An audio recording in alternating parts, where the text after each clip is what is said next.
Welcome back to Chicago Brewed Sports, a podcast for the fans, by the fans. My name is Andrew, of course. This is Joe, and this is B.O.B., a.k.a. Big Opinion Brandon. Today we have a lot to cover, and we're going to have a good time doing it. Just a few things. Last week, we gave our prediction on who was, or what the score was going to be for the Kansas City Chiefs and the Chicago Bears game. I said it was going to be 42-6. Joe, what did you say it was going to be? I said it was going to be 38-16. 38-16 over here. And Brandon?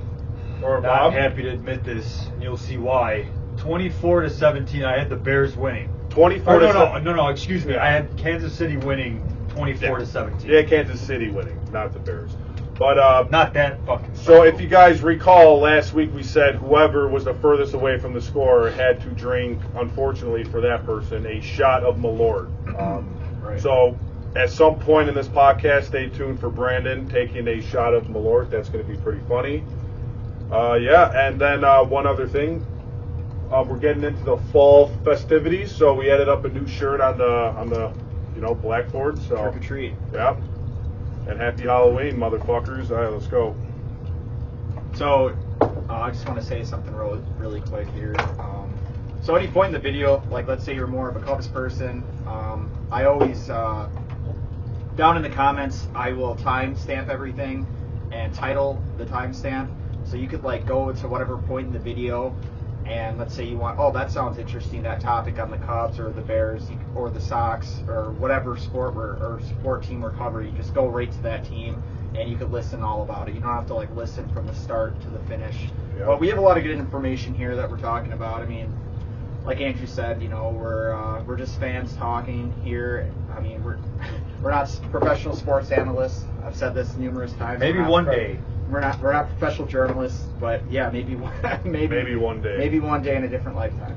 Hey Joe, So, do you mind if I say something real quick? yeah, go for it. I just want to. So we had a new idea to start off. Instead of me just being the entire guy that begins the podcast, we added obviously both of these guys into For the Fans, by the Fans. I didn't think that they had enough like oomph behind their voice when they did that. I was kind of disappointed in how you guys started off the podcast. You guys didn't like. You guys weren't into it, I felt like, man. Why? We're gonna get into it. We're gonna have fun on this podcast. You're overthinking it. No, but next week you guys got to come off fire because you guys sounded kind of freaking. So I took a sip of the beer, and right when you were saying our He did. I noticed that. Joe didn't get the. Oh, I was okay. like, Yeah. fuck. As I'm You were the trying one to who gave me the swallow. cue, and we talked about it before the podcast. Yeah, no, I so took a come sip, on, and man. I didn't know that was going to be like the next thing after. Yeah, that was planned 10 seconds before. Yeah. Yeah. But hey, it sounded and good. let us know if we should stick with that, please. Yeah. I think we've gotten Yeah. 3 comments in the last 2 videos. That's a start. Hey, you Hey, guys I mean, the first episode hey, of Seinfeld. comment or below. the first season of Seinfeld sucked. So. Even bad comments, we'll take them for now. Hey, we have 74 subscribers. Oh yeah. and No, then 74. we have 74 subscribers, and also, Holy by the shit. way, for those who are watching, please like it and subscribe and help us out as much as you could. We would really appreciate it. Yeah. So how's your guys' week been? Yeah, my week's been good. Just been hitting the gym hardcore. Recovering from my surgery still. Rehabbing at least. Going to Vegas in 2 days. Nice. So that's exciting. Where are you staying? Planet Hollywood. Planet Hollywood. Yeah. That's where Yeah. Brittany used to perform. We always stay at She might Bailey's. still. I don't know. Oh shit. Yeah. Interesting. Yeah. We always stayed at Bailey's. Bailey's is pretty good. I think it's like a cheaper hotel on the strip, but it's still like a nice hotel. Joe, are you gonna go see Britney Spears or Hey, I mean, if Grace wants to, whatever, sure. I mean, for $400 a ticket? Wait, you're going to Vegas for a bachelor party, right? yeah. No, dude. I'm going for an actual wedding. I thought it was a bachelor party. No, we went to Canada. Okay. I was gonna remember? say why So is we your went fiancé- to Canada for the bachelor party, and it was just a fishing trip, a guy's fishing trip. Oh, okay. The craziest it got was is a person's genitals for a fishing lure, and that was as crazy as it got. Wait, you put up. What? Wait, Yeah, what? you gotta be careful what you say. Yeah, I know. A genital It made a lure out of someo's, like, not like. Genitalia. Yes, it was artificial, obviously. Oh, okay. It wasn't like real. It was just like Obviously, it was like a metal, like. I thought it was figure. real for a second. Yeah. No. I thought. I'm kidding. I thought maybe there was a chance that you guys were kind of like drunk and acting kind of stupid. Sorry to do No, this it's so not early like on, that. boys. I'll be right back. Wow, already? Yep, I'll be right back. Okay. Yeah, no, it was a metal, like, a lure that was shaped like. Yes. So, did you catch anything with that lure? I did not throw it. Some Caleb pike, maybe? threw it. Pike? No, Caleb threw it. My buddy Caleb, shout out to Caleb Mickey. He threw it and he did not catch a thing with it. Well, yeah. I mean, I'm not surprised. Yeah. So, but going to Caleb Mickey's wedding tomorrow and standing up as a groomsman. So some good high school buddies. So it should be fun, man. I'm looking forward to it. For sure. Always a good but time. I'm not a big drinker like I used to be.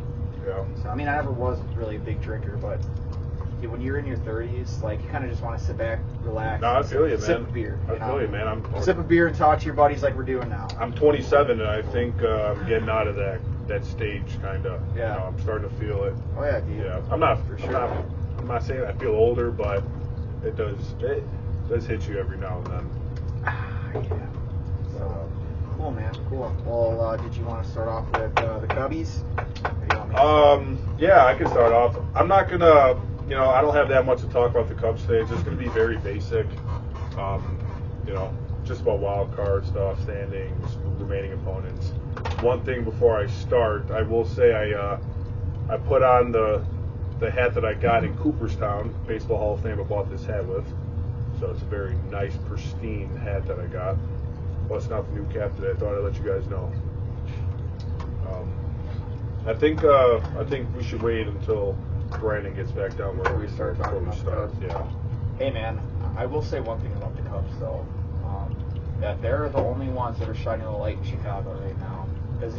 I couldn't agree more. Like the last video, there was definitely a dark cloud over Chicago. But hey, man, we've been getting some nice weather lately. Beautiful weather, actually. I couldn't agree more. It's really not a fun time to be a Chicago sports fan. It's not. And it makes it hard to talk about, like, a team when, like, almost every team is doing that. Happy birthday, bud. Oh, wow. Happy birthday, bud. Wow. That's the thing you Yeah, gotta get. okay. That makes more sense. What did I Thank say you. on the last spot? Yeah, I said that's we're right. going to have a birthday celebration. Yeah, that's right. Oh, Happy 27th, baby. Thank you. That Hell was yeah. very nice of you. Hell yeah. Nice. You guys gonna sing happy birthday or what? Let's do it quick, Joe. No, we're not actually. All right. Yeah. And where are the plates and the One riff. utensils? Happy birthday to you. That's it. Hey, since All right, we got You are going to have to make a wish. Yeah, so and blow I out am the candles. going to make a wish. I'm going to make this wish out loud. I know you're not supposed to do that, but I hope very soon Chicago sports turns around and it's more positive instead of negative. Amen.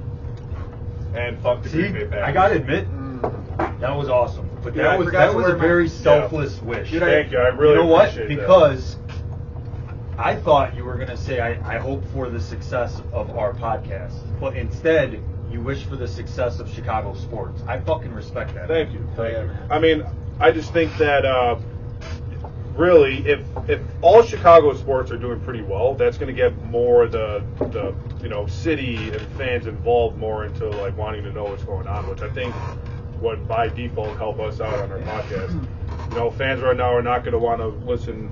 At least not the fair weather, but the casual fan is what I'm trying to say. But I think all fans want to kind of sympathize with one another and see what other people are saying. Well, I mean, it works both ways. I mean, I personally, I like to hear what the Bears can improve on and what they're struggling on, and we can see that and just know. But it's fun to see other people's opinions. No, I agree. For sure. One thing, surprised you didn't bring down paper plates and utensils, man. You know what? I will say this is a cannoli cake, so I'm man. going to be salivating the rest of this pod. But we've got way too much to talk about to be eating on screen. Should we bring it back up? No, we'll leave it. Okay. It's not going to spoil. Sounds good. Yeah. All right. Well, So, I can I really, just start really by saying- appreciate your thought. So when I came downstairs with the cake, of course, what were you guys talking about? What do you want to catch? So So we waited to talk about the Cubs, for you to be here. So we waited on that, but we were just kind of going like just a general kind of casual talk. We were just saying how, it's not looking good for Chicago sports. In general. In general, Yeah, but we were talking about how the Cubs are kind of the only ones with the lantern in the city right now, shining the light. The Cubs are keeping us really, afloat, there's no other team that is. And even then, it's a slippery slope right now. Hey, and quite frankly, that's all it takes is one team to, I mean, realistically, at this point, starting today, no, they didn't play today. They're playing right now. Oh, they are playing right now. Starting today until the end of the season, it's already playoff time. Every game is playoff. Every game is a must-win for the Chicago Cubs at this point. Playoffs come early, I guess. There's a lot going on in Chicago baseball. Yeah. Luis Roberts shut down for the year today, I saw. Really? No one cared. What happened? Yeah. What happened? Oh, shit. He has him in fantasy. No, I am actually knocked out of that. Oh, in that league. Yeah. I don't know. Just probably something minor. But considering that the White Sox are out of playoff contention, considering there's 5 games left, out for the season doesn't mean that much right now. Yeah. Also, a quick update. I think I mentioned it maybe in the last pod, but I was fighting for the fantasy championships. I was in the championship round going into this week, and unfortunately I lost. You know what? I had a lead going up until Saturday. I don't know how familiar you guys are with fantasy baseball, but I'll dumb it down a little bit.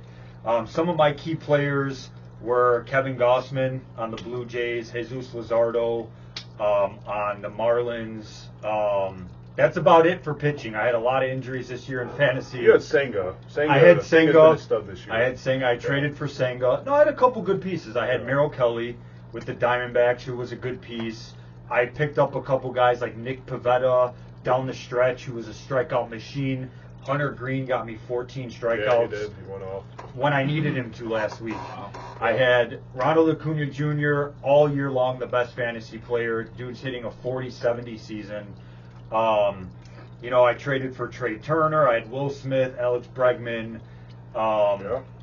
Dude, the list, Brandon Nimmo, Pete Alonso. I mean, the list literally goes on how good my team was.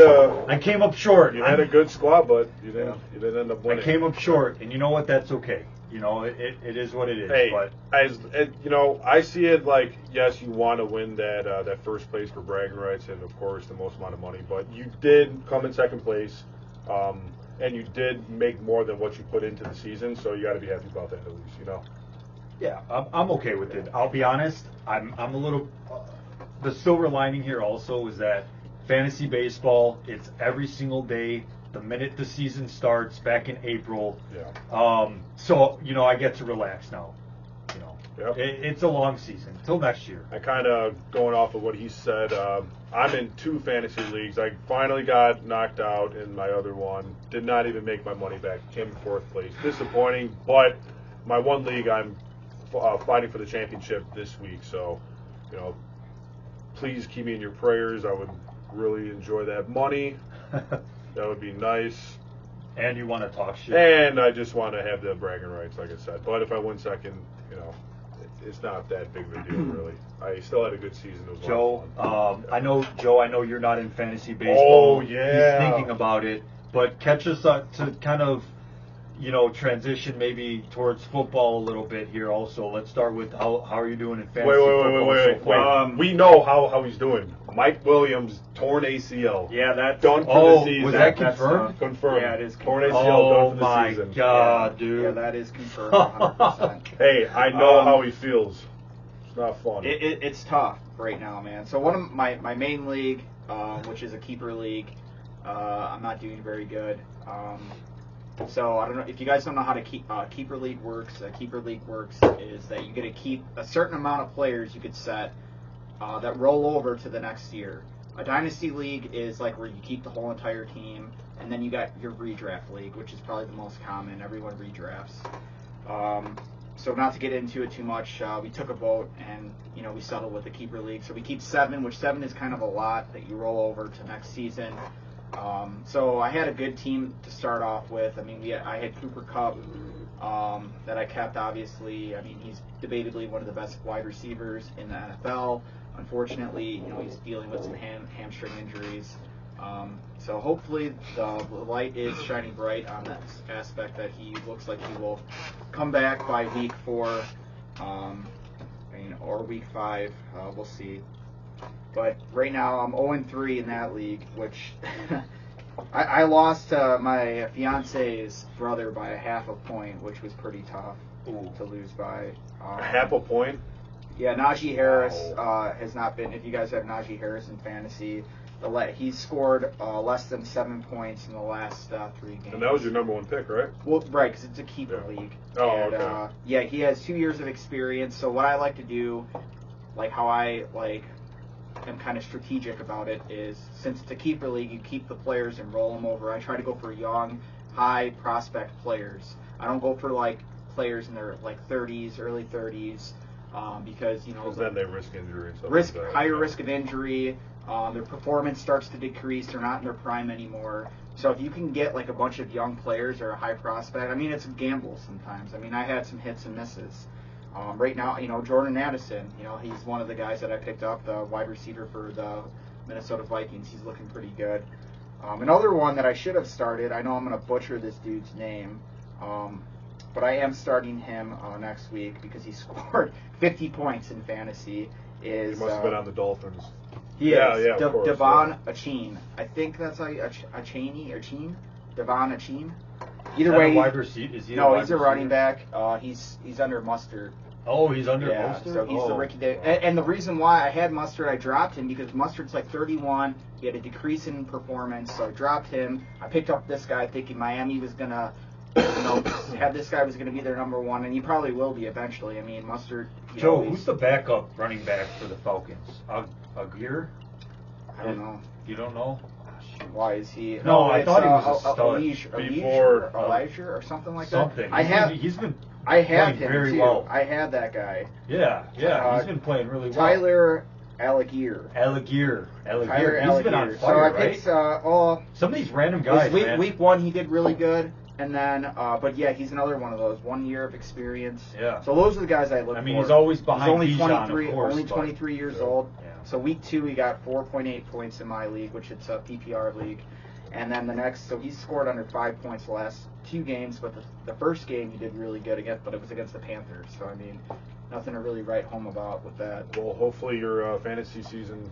So yeah, I mean, it looks like I'm kind of in a rut right now, but I think that in the long run, when these rookies start getting some more reps, Jordan Addison's already looking like he's going to be replacing Justin Jefferson. Joe, so you're in how many leagues? 2? I'm in 2 leagues. So and you're this one 0-3, and what are you in your other league? I'm 2-1 in the other There league. you go. So yeah, my other league, they do, which is different about the other league is that they do defense. Everyone does a defense. You just do a whole defensive team. But this league, you get to pick 5 defensive players, and depending on sacks, passes blocked, tackles, it all adds up in the points, and which is really cool and interesting. It's it's not like your typical ordinary fantasy football where it's a redraft, and then you just pick your normal defense, a kicker, or a tight end. You know what's sad, and I'm not playing fantasy football this year, so I can't speak off of what I actually see, but just something I can assume, and what I know is that there can't be a single Bears player rostered on any fantasy team except for possibly DJ Moore. I could see DJ Moore being a flex player in a 2-flex league or something, but I don't think there's a single Bears player that's rosterable. Not even obviously not the Bears defense. Yeah. Nothing. There is. So Jalen Johnson, not Jalen Johnson. Justin Fields. Justin Fields is, going into the Justin season. Fields is rostered. But if I drafted Justin Fields, I'm hitting the panic button in fantasy. I'm saying let me get someone else off the waivers at this point. I wouldn't really want any. Maybe. To be honest, man, you're not safe with any Bears player on your fantasy football team. They're the worst team in the NFL right now.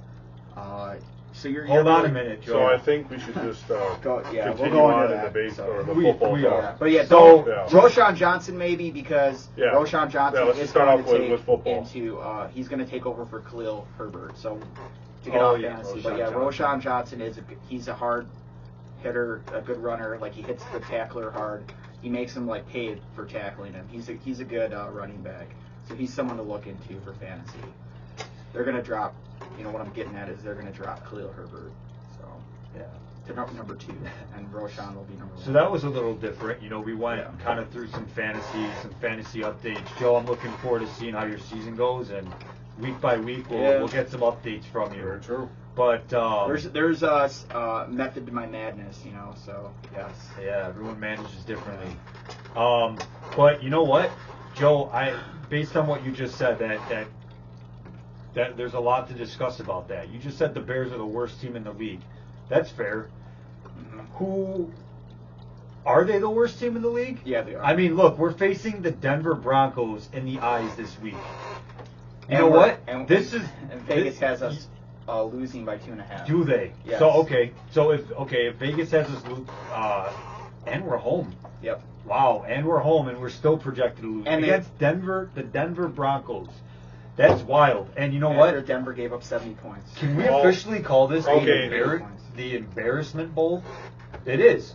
I'm telling you, this week's matchup between the Bears and the Broncos seems like it doesn't matter. No one cares. Both teams fucking suck.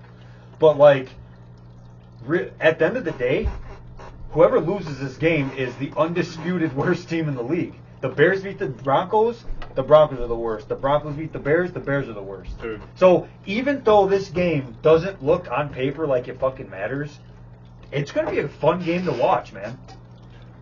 I think the Bears are getting killed again. I think I can't wait to do predictions, man. Honestly, I think Denver is going to kill the Bears. I like, Sean Payton over Matt Eberflus 100%. Russell Wilson got exposed going to Denver, but he's 100% a better quarterback than Justin Fields right then and there. And the Bears are just the Bears. They're going to be pathetically bad. So Russell Wilson and Sean Payton are going to walk all over the Bears, honestly. I don't think it's going to be as close as you think. After getting embarrassed the way that the Miami embarrassed the Broncos, they're going to want revenge. Sean Payton's going to want it. And what better team to do it on than the Bears? It's a perfect situation. Yeah. You get embarrassed by the Dolphins, which is, horrible. What is the Broncos' record? Are they 0-3? They're 0-3. You guys are giving the Broncos too much credit. They're fucking pathetic. I think the freaking Bears are by far the worst. They're really bad as well in the league. Yeah, I just trust. Look, I was optimistic last week. I said that the Bears were going to make it competitive against the Chiefs, who struggled in the first 2 weeks. That didn't happen, so I'm wrong. I don't want to come off as like a super optimistic Bears fan. I'm not. I can't stand the team. They're super frustrating to watch. But, I mean, dude, the Broncos are bad. And you know what? Both defenses are atrocious. Well, you got the Bears with Allen Williams in absolute disarray. And then you can't mask what Miami did to Denver last week. I don't care if they have Tua who's playing out of his mind. I don't care if they have, Hill and all these studs. You put up 70. That hasn't happened since 1966. Yeah. And I don't know. And what I found interesting too was the I can't remember. Do you remember the Dolphins coach? What's his name? Is it like Mike McDaniel? I think it's Mike McDaniel, if I'm not mistaken. But the absolute if I'm not mistaken, and I could be wrong, the NFL record for the most points scored of all time could have been either tied or surpassed if Mike McDaniels decided to kick a field goal at the end of the game, which they had the opportunity to do, but they decided not to out of sportsmanship. That's sad. It's pathetic. So I don't know. How can you say the Bears are going to get killed by Denver? Come on, dude. I just said I like Sean Payton over Matt Eberflus, and I like Russell Wilson over freaking Justin Fields. Simple as that. Okay. So just by those two factors, I'm going with Denver, personally. Yeah. I'm curious to see what your final score is. Yeah, I still haven't thought that out. Let's do that towards the end of the podcast, of course. For sure. Like when we wrap everything up. I guess I'll start. Or do you guys just want to keep going football? Since you want to start? Football? What do you mean, dude? Well. Yeah, just get into the No. really. Just keep going with football, just so it makes more sense. Because he was supposed to talk about the fantasy, and then that was it. Then I was going to jump in. We're still going to be part of the introduction. And then Cubs are going to Saying that you fucking ruined it. No, it's fine. Just talk about baseball. All right. So on that note, Cubs are winning 0-5. So.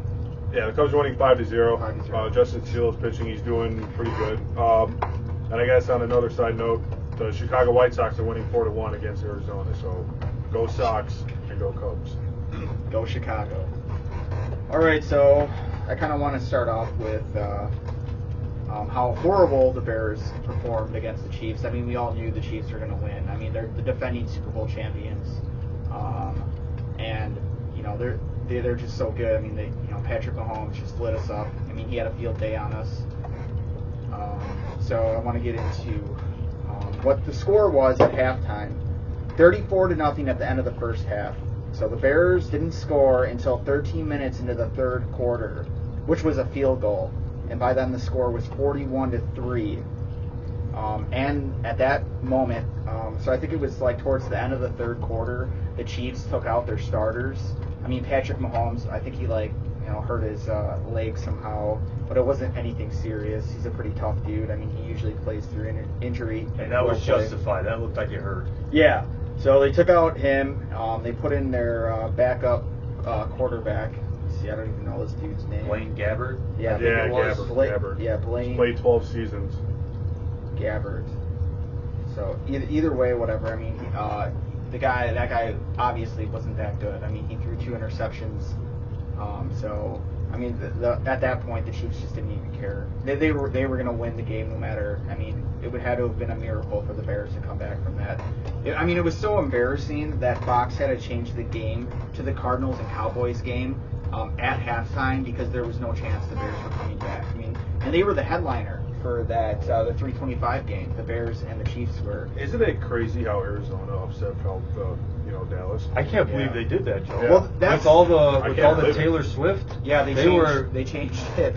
You know, they were getting a lot of national attention for that. Well, that just shows you, I mean, like, the Bears are so bad that, I mean, even the Cardinals are competitive, and they have no They beat talent. the Cowboys, dude. They have no talent That's on the incredible. team, the Cardinals. And the Bears have talent on the team. So the question I want to ask, or that no one seems to be able to answer, is how, from last year, are you somehow worse this year? And how did Justin Fields make a big leap forward in year 2, and then he takes a big leap backwards in year 3? It just doesn't make sense. Joe, it's like the White Sox. The Bears and the White Sox are equally in turmoil, and that they're both having the same issues. You know, they're both having a super hyped rebuild. You know, perhaps they had 1 year of success. I wouldn't say the Bears had success, but I think we can all look back at last year and say, hey, they definitely made strides to become successful this year, and everybody thought they would be potentially. Well, dude, but let me finish my point. What I'm trying to say is, I think that it's not like what you said, Joe. The Bears have skill. They have a lot of skilled players. Yeah. I really think the issue is the coaching. I think it's the front office, and that does have a huge impact on the way players perform. And I've seen it with the White Sox. Are you saying they lost the locker room? I think they lost the locker room during the offseason. And I think, again, I don't think what happened with Alan Williams is something that just happened. I think if there is something Alan Williams has been doing, I think it's been behind closed doors affecting him, which in turn has probably affected his defense, which in turn has probably affected the whole fucking organization. So I think they have the skill. I think the White Sox had the skill, but I think it's just the front office and the organization as a whole really stunts the growth of everybody. You guys need a beer? They ruined Justin Fields. You want to grab me another one? I got you. All right.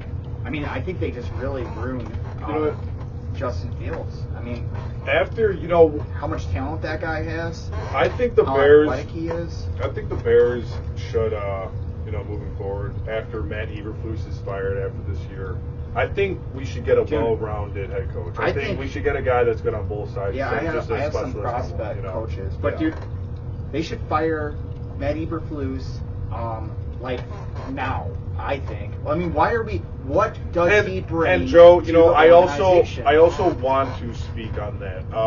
The Bears are a very, very young team, like we all know. Yes. And a young team, if something like is not going their way, or they're playing bad football, it's going to get in their head more than a veteran, type player.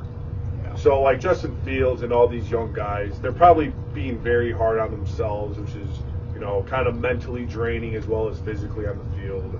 It's just really a mess. Well, you can It's tell sad to see. Fields is frustrated. I mean, he blamed the coaches. Then, his agent comes up to him and, dude, you can't say that. You gotta tell him that you didn't mean it was the coaches. Dude, we're not stupid. We know what's going on. And he comes out and apologizes to everyone. He's frustrated too.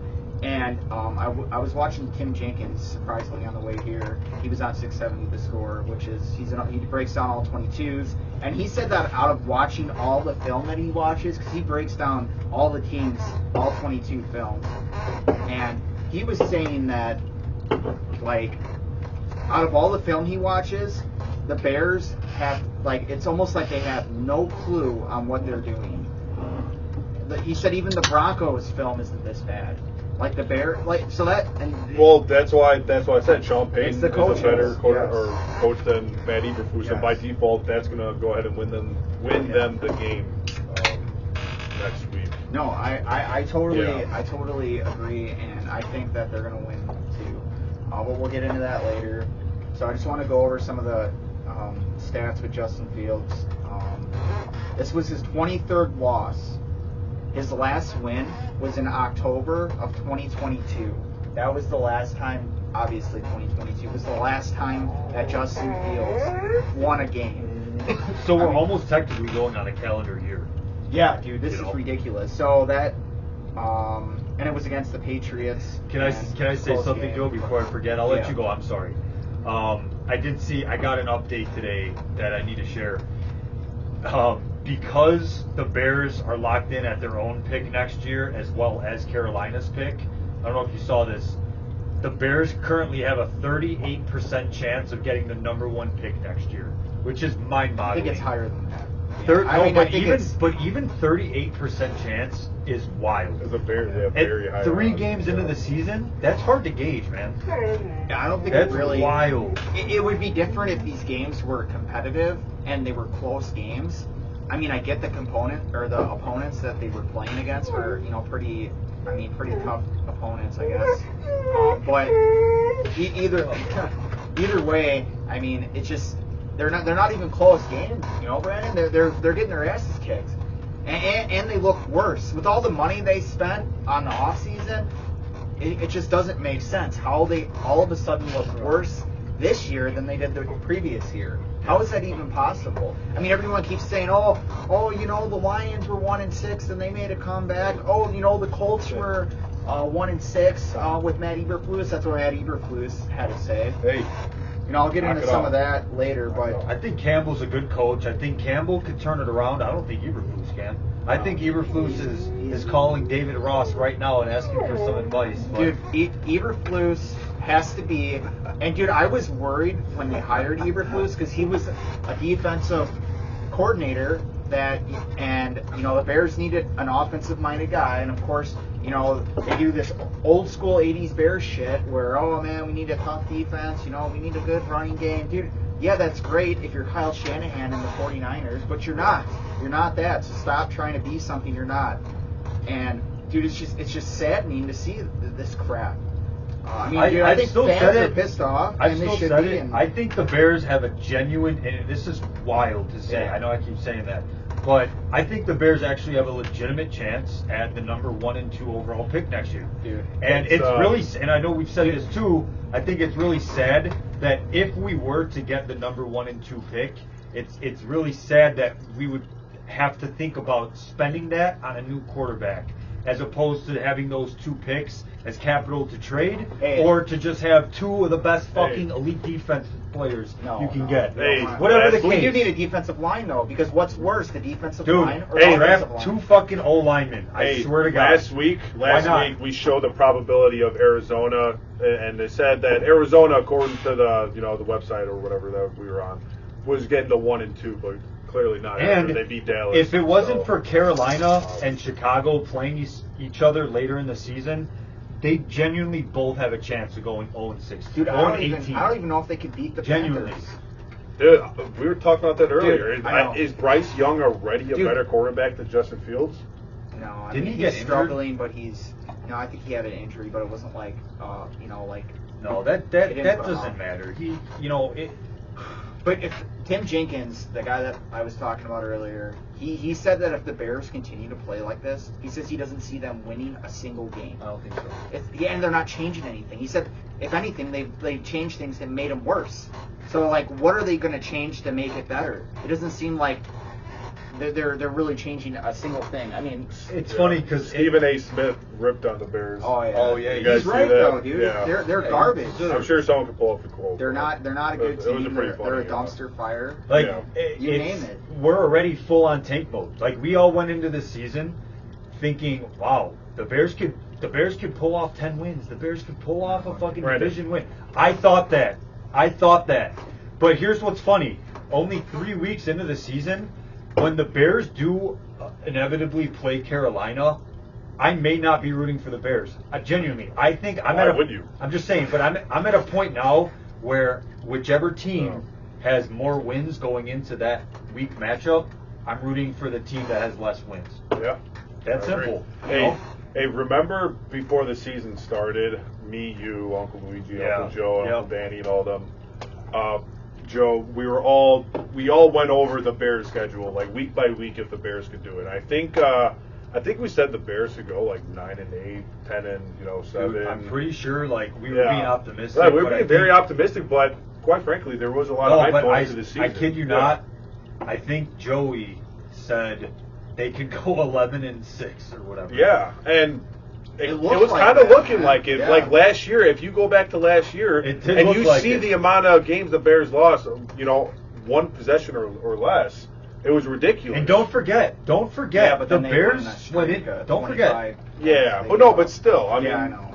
the Bears went into the season with 13 like one of the straight loss. easiest strength of schedules out there. They're in the upper echelon of ease of schedule, strength of schedule. Let's recap. They were supposed to dominate the Packers in week 1 at home. The Packers lost so many players. They lost Lazard. They lost Rodgers. We could have beat Randall them. Cobb, yeah. The Buccaneers are no one to write home about. We could have beat them. So if you went down the list prior to seeing what has transpired this season, like if you rewinded the track or the cassette tape and looked at what the Bears could have done, it's not unreasonable to say they could have won 11-6 after how Fields performed with his legs last year. I said this, and we got DJ Moore. I said this before, Brandon, that it was very concerning when I texted Andrew this, and he told me, dude, it's the preseason, chill the fuck out, Joe. When I saw fucking Justin Fields looking like shit it was like the last preseason game. Yeah. And then they fucking have Tyson Bagent come in against the Bills, and they take out all and this is Justin Fields throwing to fucking Darnell Mooney, throwing to DJ Moore, throwing to Chase Claypool all offseason, getting reps in all offseason with the starters. Then this motherfucker with the undrafted Division II guy comes in from an unknown, like a school that no one's heard of before, and he's throwing to fucking wide receiver 5s that they cut, and he's looking better than Justin Fields. I'm like, what is going on? And everybody's like, oh, that's because he was throwing against the second, third string defense. I'm like, no, dude, he was throwing against the same defense Justin Fields was throwing But against. at the end of the day, if you're getting the ball where it needs to go, it doesn't matter who the defender is. If you're getting the ball right where it needs to go, right into the breadbasket, that's skill. I mean, Justin Fields can't how do that. long before we take out Fields? They're all worried because the coach. They're like, oh, if they bench Fields, it's going to lose his trade value if they want to trade him later on, and they're going to lose the locker room if they put in Bagent. Dude, what about losing your fucking job, man? What are you more worried about at this point? What locker room is there? You already lost the locker room. What locker room You already lost the locker room. I mean, yeah, you can't be worried about that. Dude, that locker room's gone. You got can't your- tell me yeah. right now that anyone is actually enjoying themselves. The only thing they're enjoying is grabbing that check every freaking week. You know what's sad? 18 You know what's sad about this Yeah. all? Nobody feels bad for Justin Fields. No, I do. I mean, look, of course not. let me say this. If you watch the same game I watched, Justin Fields was airing the ball out this week. Like, Justin Fields listens to the critics. Justin Fields honestly doesn't have the team around him to succeed. I think he's a part of the problem. I don't think he's set up to succeed either. But you could tell that Justin Fields does listen to the noise. You could tell he does listen to what people have to say about him, because you saw him. I saw him airing the ball out all game long. Early on, when we weren't even losing by that big of a margin, he's still airing the ball out. He was doing a lot less screen bullshit plays. I mean, he's still young. You know, he's got all this fucking pressure in the world. I don't care. I feel bad for Justin Fields. If you ask me right now if, it's time to cut ties with Justin Fields and that experiment, just like Trubisky, just like everybody else before him, all his predecessors, if you think it's time to cut ties, I won't argue with you. I think this team, I don't know what to do with this team. I was ready to argue there. Hold on. It's a good thing I'm not a GM, because it's hard. But all I have to say is I fucking feel bad for Justin Fields, and he proved that he's trying. He didn't throw for 100 yards. And that's almost impossible to do in the NFL. And he did not throw. He threw for 87 net passing yards. Yeah, you're right. And 99 yards total. Dude, even Gabbert freaking came in and did better than Justin Fields, dude. It's just not good, man. Who the hell is Gabbert?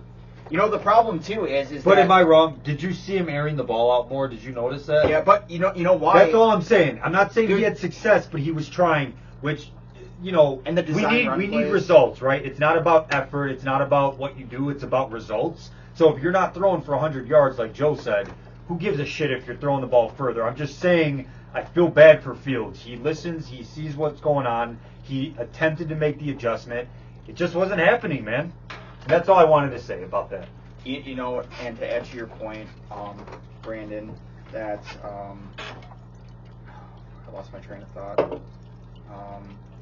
Sorry, let's move on to the next one. Yeah, that's okay. Yeah, sorry. Sorry. No. Okay, yeah. So what I wanted to say is that I think that, you know, they did have some design runs, and they went absolutely nowhere. I think I put Fields' rushing yards up in here. 47 rushing yards. Defenses know Fields now. They know he's an explosive runner, and you could kind of see now after watching that game with the Chiefs. The Chiefs have, they got Chris Jones. They got a good, they got a good defense. They got a pretty solid defense, I would say, passing and rushing defense, and or passing and run stop defense. Sorry, and you could tell that they know that this dude's an explosive runner, and they've stopped that. And they have nothing to counter now, the Bears, with Fields. They can't pass the ball down deep. Obviously, you know, you can't win a game doing fucking screen passes all day. So they have no countermeasures with Fields now. They know he's a runner, and and defenses have stopped that from him running the ball. Hey, you know, and this is a question for whoever wants to answer. The presence of DJ Moore alone, shouldn't that kind of open up the field? Listen, no, it doesn't. And the reason it doesn't... Should that take heat off of... He had a big drop. Why not? It doesn't, because do you think these coaches are stupid? Do you think these defenses are stupid? They know that Justin Fields has all this pressure. They know that the Bears' offense is absolutely struggling, especially the pass game. Yeah. Even last year, the Bears were successful on the ground, but the Bears were never successful in the air. So if you're a coach in the NFL and you're going up against the Bears, what are you going to do? You're going to give a little bit of leeway in the backfield, and you're going to put all the pressure in the front. Why? Because the Bears can run the ball. So when you put your defenders, they can't though. They're not doing good at running. No, but they also had twice as many carries. But the reason they're not running well, Joe, is because I think the Bears' backfield isn't producing no matter what. They don't have to stack the backfield. They just do man coverage, one-on-one. These kids can't get open. Justin Fields doesn't have the vision. So what they're doing is they're rushing with 5 to 6 guys, and Fields is feeling the pressure every single down. So they're saying he's seeing ghosts like Sam Darnold. Exactly. You're seeing players that you think are there that are not. Yeah. But, exactly.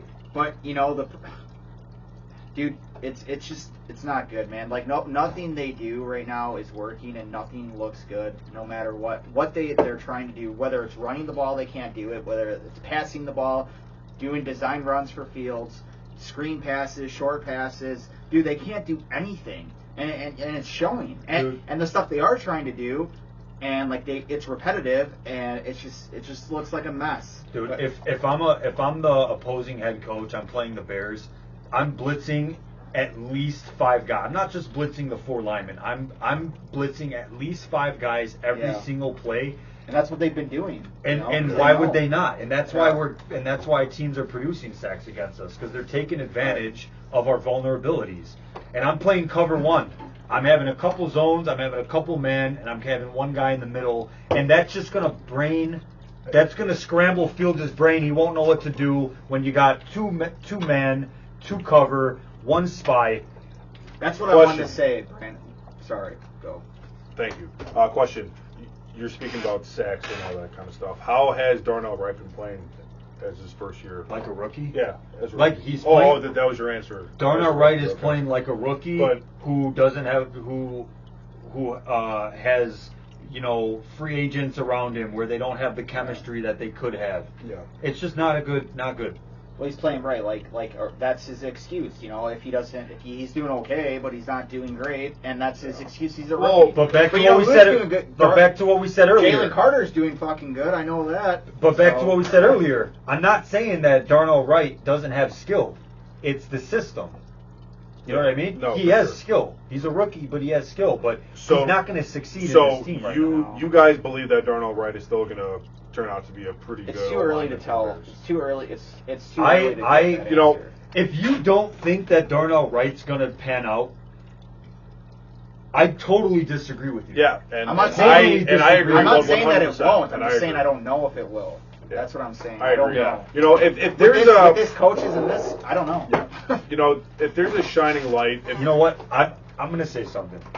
I'm not taking this shot at the end of the podcast.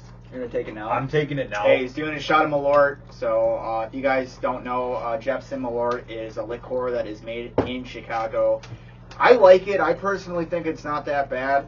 But a lot of people, shut up. When they take a shot of it first, they say it tastes like drinking motor oil, not like who drinks motor oil. So how would you know? You said you actually think it's not that bad. I like it. I personally think Jepson's Malört is decent, dude. Dude, people buy this shit to give out punishments like we're doing. I don't know if you just said this, Joe, but I think the best way to describe this for someone who hasn't had it is it's very bitter. Think about just sucking on a grapefruit, but worse. So that's what it is. And if you like bitter things, you might not. And hate also, it, but the taste lingers and doesn't go away. The taste stays in your mouth and does not go away. So that's another thing that I. You're gonna take it lingers. Fill it up to the rim. I was gonna say, Andrew, pour the goddamn thing. That's a 2-ounce shot glass too. I bet all I gotta say is double. This is single. We didn't agree on a double. This is a single shot glass. Okay, I'm just saying. Yeah. A White Sox fan taking a shot out of a Cubs. That's pretty funny. It's big. It's like 1.5 maybe. I don't know. I'm not going to rim it for you because that'd be a little asinine. Oh, come on, dude. Just rim it, Andrew. That's a big shot, Joe. No, that's okay. Good, right? It's not a... That's enough. Come on. Brandon's taking the shot because he lost. He had and quite frankly, he doesn't really have like a chaser too. So I don't. My chaser is a 7.7% IPA. And very very funny story. Very. You know what? If this is that bad, I'm fucking. I know it's taking funny, a bite out of because Andrew doesn't like hazy pale ale. I'm sorry. What were you saying? Very funny story. Before you take that shot, I've had this bullshit about a couple times in my life. It's not. And every time I've taken a shot of Malört, I've actually proceeded to throw up afterwards. So really, I'm not lying. I don't really throw up like that, but there's just some things that are so disgusting that I've no choice but to. What's funny is I can honestly say, before I go into this, I usually I will have Malört from time to time, just to dabble with it, and I usually can get it down pretty easily. But I have to admit, I do feel nervous. Maybe it's because it's fucking warm, or maybe it's because it's been a minute. I don't know. I'm just not looking. Dude, you have to drink it like room temp. That's like how everyone drinks it. Dude, all liquor is better cold, bro. No, dude. You smelled it just now? Malört. No, Andrew did. But I got. It's like freaking smelling salts, dude. Fuck. Wake your ass up, dude. Hey! You might as well just take a freaking sniff out of Malört and not the smelling salts if you're working out. That'd be dude. fun. What else is new? Yeah. Chicago sports fucked me. All right, Chicago Brewed Sports. No. Take You that shot. fucked yourself, dude, with that prediction. You honestly thought the Bears were going to have a competitive game against the defending Super Bowl champions. Dude, somebody commented You're out on of your damn mind. Facebook, Yeah. what are the chances the Bears have at winning this game? I said there's a better chance that Taylor Swift goes out there and throws a touchdown pass to Travis Kelce. I meant that. Quite frankly, with our defense, you probably could. Can I say one thing? Yeah. I thought I it would was trust him more hilarious. than Fields. I saw it on TikTok. Did you know Brad, that there? take a shot. Listen, no, this is Hold the on, last hold thing I'm on, gonna say. Did you know that there are actually 2 Swift and Kelce duos in the NFL? I saw that. Yeah, one's on the Eagles. Yes. I saw that. So yeah. the Eagles have Jason Kelce, And who? DeAndre Swift. And he retired. No. Jason Kelce's still in the league. Jason Kelce's a I thought he center. retired after Yeah, that. he's like Oh, 30. oh. He's No. older though. He's like 30. So- something. Yeah. Swift. So there's DeAndre Swift and Jason Kelce, and All right. then there's Taylor Swift. Fuck, I'm fucking. No. Hold on. I'm stalling. I'm not gonna lie. We all know how many boyfriends Taylor Swift has had, so we all know that this isn't lasting. Travis long. Kelce's a douche. So, very soon the timeline is going to correct itself, and we're going to go back to having the original Swift and Kelce. Also, another thing I saw. I'm full of random facts, guys. But another thing I saw, not that anyone cares. I'll Because say you're it. the type of guy that stays awake at night watching those random YouTube videos, aren't you? I sometimes. Yeah. Travis Kelce sales have went up 400%. I saw that. You saw that too? I See, saw Joe that, says yeah. it, he just doesn't say it. And I'm still fucking stalling. Let's get this show on the road, Hey, dude. fuck Travis Kelce. Like, I'm not a fan of him. Hey, Are you guys going to let Travis me take the shot? Kelce should go back to The Bachelor, dude. He should go back to fucking. He should go back to freaking rookie ball. He sucks. I'm kidding. Shut up. Go ahead. Kelsey's a good player. He's probably one of the best tight ends in. Well, And you know what? They have a pretty. Shannon Sharp is pretty good. They have a really popular podcast too, but I think their viewers should come in over this way. Yeah. All right, take the shot. Yeah, take the motherfucker. shot. And All right, you guys won't shut up. we're gonna talk about Hey, Tyson Bagent as soon as after he takes a shot, I just want to talk about one quick thing. Yeah. Real quick. All right. for it, Yeah. dude. Cheers, boys. Cheers. Cheers, brother. Cheers. Oh man, maybe your prediction will be better this time, Brandon. Oh yeah. Oh, yeah, baby. Man. Yeah. I think your voice got a little high there. Quick chaser. Not too shabby. Not too bad. Hey, it It's was not just- that it was bad. just That could like- have been worse. It was just like that one video with Shaq with the one chip challenge. It's nothing to me. He's No, but- amazing. He's crying while doing It's- it. it's a little hot. Yeah. As you hit it right on the head, man. It's with Malört. It's never that bad going down, even as I speak. It's But an everlasting. It's the Yes. it's the minute It after doesn't where go you away. just feel that bitterness. It doesn't go away. But hats off to you for taking that shot and taking it like a man.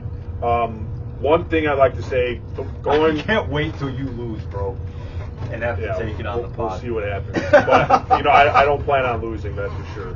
But I will say one thing. Before we got on the whole, taking the shot topic, we were talking about the O-line and and the defense and stuff. If there's a shining light, well, you got to make the season a shining light, kind of like.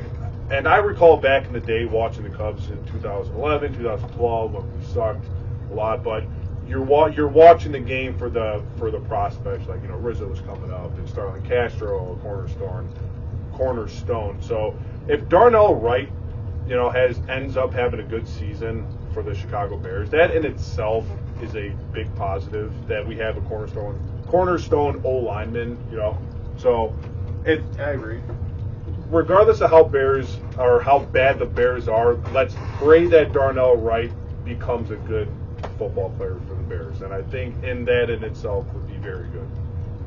Is that kind of fact or no? I agree, man. I think that it looks bad now because of how good Jalen Carter looks. And dude, you can't predict the future.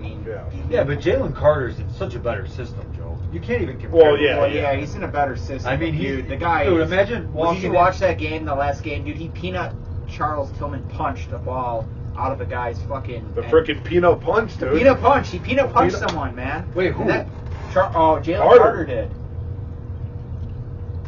Wait, I'm sorry. Maybe the Malort's getting to me already. Who's the guy? Who did the Eagles draft number 1? Jalen Carter. They drafted him number 9. They traded up. Or that's what I meant. They traded up and they got Jalen Jalen Carter. That's Yes. what you're talking about? Dude, he's. I thought. He's looking to be like Okay. very. I got confused, dude, because I thought like a Michael Strahan. Didn't the Bears have a peanut punch? Yes, they Was that last week? Charles Tillman. Oh, Yeah, yeah.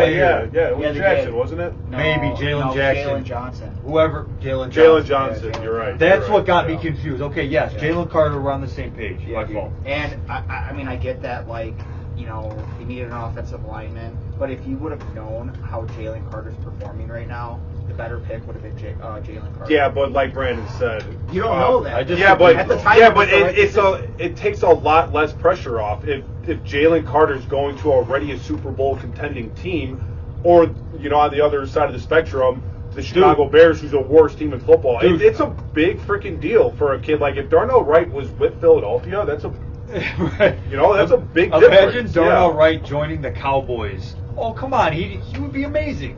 With that amazing old line and all Yeah. the veteran leadership Yeah, and stuff, dude, like, he- yeah, he'd be much better Look, off. I think to Joe's point, I get what Joe's saying, but I think I'm looking at the bigger picture where I think it's really going to be hard to judge Darnell Wright because it's unless you really dive deep into the specific statistics on each lineman, you judge a line by how they all work together.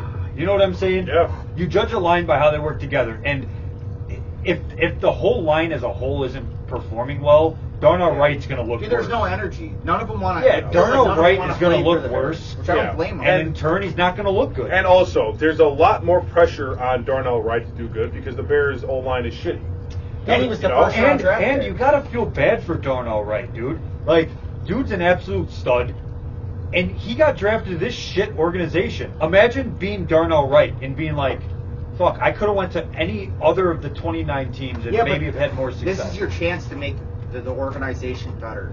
That's I mean, I true, get that. which is appealing. You know, like how, dude. You know, I always say this. Like, you know, be how, that guy to be the freaking bright How spot bad on were the this team, Dolphins? man. They were bad forever. How bad were the Bengals? They were bad forever. How bad were the Bills? They were bad forever. Yeah. Dude, it's the Bears' time to be bad probably forever, unfortunately. We've already been bad. Yeah, but we've always been That's competitive. true. We've always been competitive. Like, we've always been We had competitive. one Hell season. no. We had one season that Dude, ended the in Bears not always, notoriously fucking suck, man.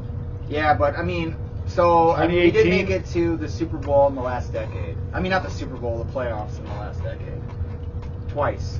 Yeah, but that's such a low Or more bar than to that, set. 3 or 4 times. Like, we gotta have. Yeah, but I know. we On a weren't. big We te- on weren't a- like truly How often- competitive though. yeah, but how often we weren't did like the- we were just freaking knockouts, Dude, how often did the Bengals make it to the playoffs in the last probably 2 decades? How often did the Bills make it in the last 2 decades? But- Probably none. The Lions, none. And look at them now. Joe, Maybe once Joe, with Matt Stafford. the Bears passed up on Mahomes in the draft. That's it. That is just how our organization is. We're always going to be an organization of mediocrity because we don't make the right decisions. And until the McCaskies are gone, and until the future owners decide to put the right front office in place, we are going to continue to fuck up our draft opportunities. We're not going to make the right trades. We're not going to develop these players correctly, even the ones that do have skill, and we're going to continue to lose. And that's the bottom line. I hate to be this like pessimistic, but it's not looking good for Chicago. It never really has, to be honest with you. Not since '85. Even when we had Briggs, 2018 dude, was rough. listen, even when we had Briggs and Urlacher and your boy Peanut, Never had a quarterback. bro, we never had a quarterback. We had fucking Rex Grossman as our quarterback. Kyle Orton as the backup. Kyle Orton. Kyle Rex Orton Grossman. and Rex Grossman, yeah. And Rex Grossman was I believe he was a first-round draft pick by the Bears. I think. So, yeah. dude, We all know Doug how well that worked out. Flutie, who I think is like Nick Madrigal's height, is probably one of the best Bears quarterbacks of all time. And that's ridiculous that that's coming out of my mouth right now. Oh, we had that one guy back in. I would say Jay Cutler is the best quarterback of all time. I think so. Well, Probably, yeah, well, stat-wise. unless you're gonna say Jim McMahon. Dude, just Man. go. I Who's mean, that one guy, that's the though, defense, from, like, but you got to go Cardinals off name? of the winning quarterback. Jay Cutler didn't accomplish anything. Dude, in Jay Chicago. Cutler, I will He was admit, a solid quarterback. Jay though. Cutler Jay made Cutler. watching the Bears fun. And I will say that Jay Cutler. Sid Luckman. That's the one. Okay, Sid Luckman. Yeah, he's a legend. But he's old. Like, that was bad. Yeah. 1,000 years ago. But if we're talking about Jay Cutler real quick, like, I really enjoyed the Jay Cutler era. I think he was frustrating. I think everybody kind of saw it on his face. He was a gunslinger. He was a gunslinger, He threw a lot of interceptions. Dude, I think he still holds the record for the third strongest arm ever in the NFL. Like, the Bears in that era also had a really good defense. I just don't think Bears fans will ever forgive him for what he did in the playoffs. When he like tweaked it. He tweaked his calf and he was on the bike and he never came back and we lost. I agree. I mean, it was soft. That's a very soft thing to do. But he was fun to watch. Yeah, and there's a reason why his wife divorced him. Brandon Marshall, man, was an animal. I always thought he was good. I like Brandon Marshall. Brandon Marshall and Alshon Jeffrey. We had a good squad. Is Alshon Jeffrey still in the league? No. What happened to him? Hey, remember when we saw him at the Cubs game? Get the hell out of here. He's not that old. Hey, yeah, dude, he's like in his late 30s. Yeah, we walked right past him. He's like in his late 30s. We were like an arm length away from Alshon Jeffrey. Get the fuck out of here. Yeah, Alshon Jeffrey, late 30s. Get the hell out of here, dude. He's 33. Oh, he's not that old, I guess. How old is he? 33. That's pretty old for a wide receiver. Yeah, but dude, Mike Evans go? is like 30. Cooper Kupp is like 30. So yeah, man, they're getting up there in age. Wow, that's wild. Hey, so let's get into Tyson Bagent. I wanted to talk a little bit about him before we move on to the Cubs. So my question is, why didn't we put in Bagent? Like Field got a concussion, they think protocol, but he passed like the test that they gave him that it wasn't a concussion, but he was a little wobble getting up. I would have sat him. My excuse if I was Matt Eberflus or Tyson Bagent, whatever. Hey, you're like, this is my biggest asset. If you're worried about losing the locker room, hey, let's sit Fields. And I'm gonna use this excuse. This game's already over. Let's get Tyson Bagent out there. Let's see if he's the guy. Why wouldn't they do that? Why didn't they do? I mean, dude, I think this is a good thing too. Like, the only reason I agree with sitting Bagent right now is to have him develop and maybe start him by like halfway through the season so he learns on what not to fucking do. You know what I mean? I agree. I think the Bears should have sat Justin Fields there. I think that also sends a message into the locker room. That like, hey, we're not just going to allow mediocre football. Yeah. If you're not going to step up to the plate and you're not going to produce, then we're going to find a replacement. Like putting in Bagent, that would have sent, I believe, a good message to the locker room that, hey, your job is not secure. It would have sent two good messages. Yeah, and you're worried about Justin Fields and the freaking team. Like Justin Fields, hey, get your head out of your ass. I know not a lot is going your way. Not a lot's going the team's way. They're not helping you out. They're not giving you that much chance, but you still got to play better. At the end of the day, it's your team. He's the quarterback. He's the guy at the top of the freaking mountain. It's your team. Well, Andrew, I'm saying in the sense that, hey. Can I ask you guys a question? Yeah. Do you think Justin Fields would be successful on a good team? Yeah, I do. I do too. Yeah. And that's but why I think he's ruined at this point. And that's why I think he's a backup, dude, on a good team, honestly. So you disagree with I disagree. Yeah. So you think that if Justin Fields went to, let's say, the Cowboys and replaced Dak Prescott, you think he'd be mid? He would do better, of course, but overall I think he's a very replaceable. Do you think he would get the Cowboys to the playoffs? With the team they already have, with Micah Parsons, he would get the Cowboys to the playoffs and get eliminated first round, 100%. Against a good team, I think he'd be murdered. It's hard to say because like a team with a good defense, I think they're shutting him down immediately. Because it seems like the team, like I said earlier, that defenses know he's an explosive runner and they are stopping him from doing that. Justin Fields said, last Wednesday, fuck it, I'm going to play football like I know how to play football. Well, Justin Fields, you came out there and it looked pretty bad. Yeah. And that was a mistake that you said that you're going to play the way you know how to play. And then you blame the coaches, then took it back. But you blame, and I knew that was a mistake because, dude, if you're going to go out there and play the way you know how to play, you better look damn fucking good then. What happened with the Cubs? No, go ahead. All right. So I thought the same thing. I'm like, the Cubs must have blown. All right. Anyways, to get in the background of Bagent. Hold on, Joe. I'm sorry. Yeah, Before I what happened with the Cubs? I don't know. Just Justin Steele sucks, dude. Oh, do you have him in fantasy? It's not even that. It's like I have him in fantasy, dude. You know, the Cubs need to win the game. But they were winning 7-0. Dude. Yeah, well, they're about to lose, dude. Wow. All right. So anyways. All right. Anyways. So Tyson Bagent is like, he's literally gifted by gods of football. Like the way he's built. He's 6'3" and weighs 210 pounds. That's like the perfect feature you want in a quarterback. Joe, I think that height, that weight.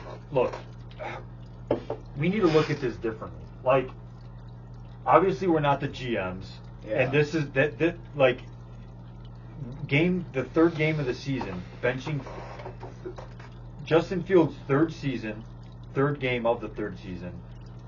If you bench Justin Fields to start Tyson, there's going to be a lot of ripple effect. I'm not saying. Don't listen. Hold on right 1 second, now. Joe. There's a lot of ripple effect to that happening. Like, even to consider that happening, even if it's the Chiefs game, whatever the case, you realize how much national attention that's going to get. Every Stephen A. Smith, Skip Bayless, Colin Cowherd, everyone and their mother is going to be played football before. Everyone and their mother is going to be analyzing that, and I think that's gonna bring even more negative publicity. And I can't bring any more bad. I know, but basically, like, I don't know if you sit Fields yet, dude. I know what you're saying, but I don't think they should sit him yet. But I do think that they should let him develop, and maybe sit him halfway through, and sit Fields halfway through the season if things don't get better, which I don't see them getting better. I really do think that. Yeah, but he's not under the locker room. But he's not under a good quarterback to learn. Okay, do you want to hear what O.J. Simpson said? This is what he had to say. Professional football player. If Fields that's the guy that murdered the, you know. Oh, whatever. Just say what you got to say. If Fields continues to think and not react, they got a guy named Bagent. This is coming from O.J. Simpson. Their rookie that I predict you will be seeing him before the season's over.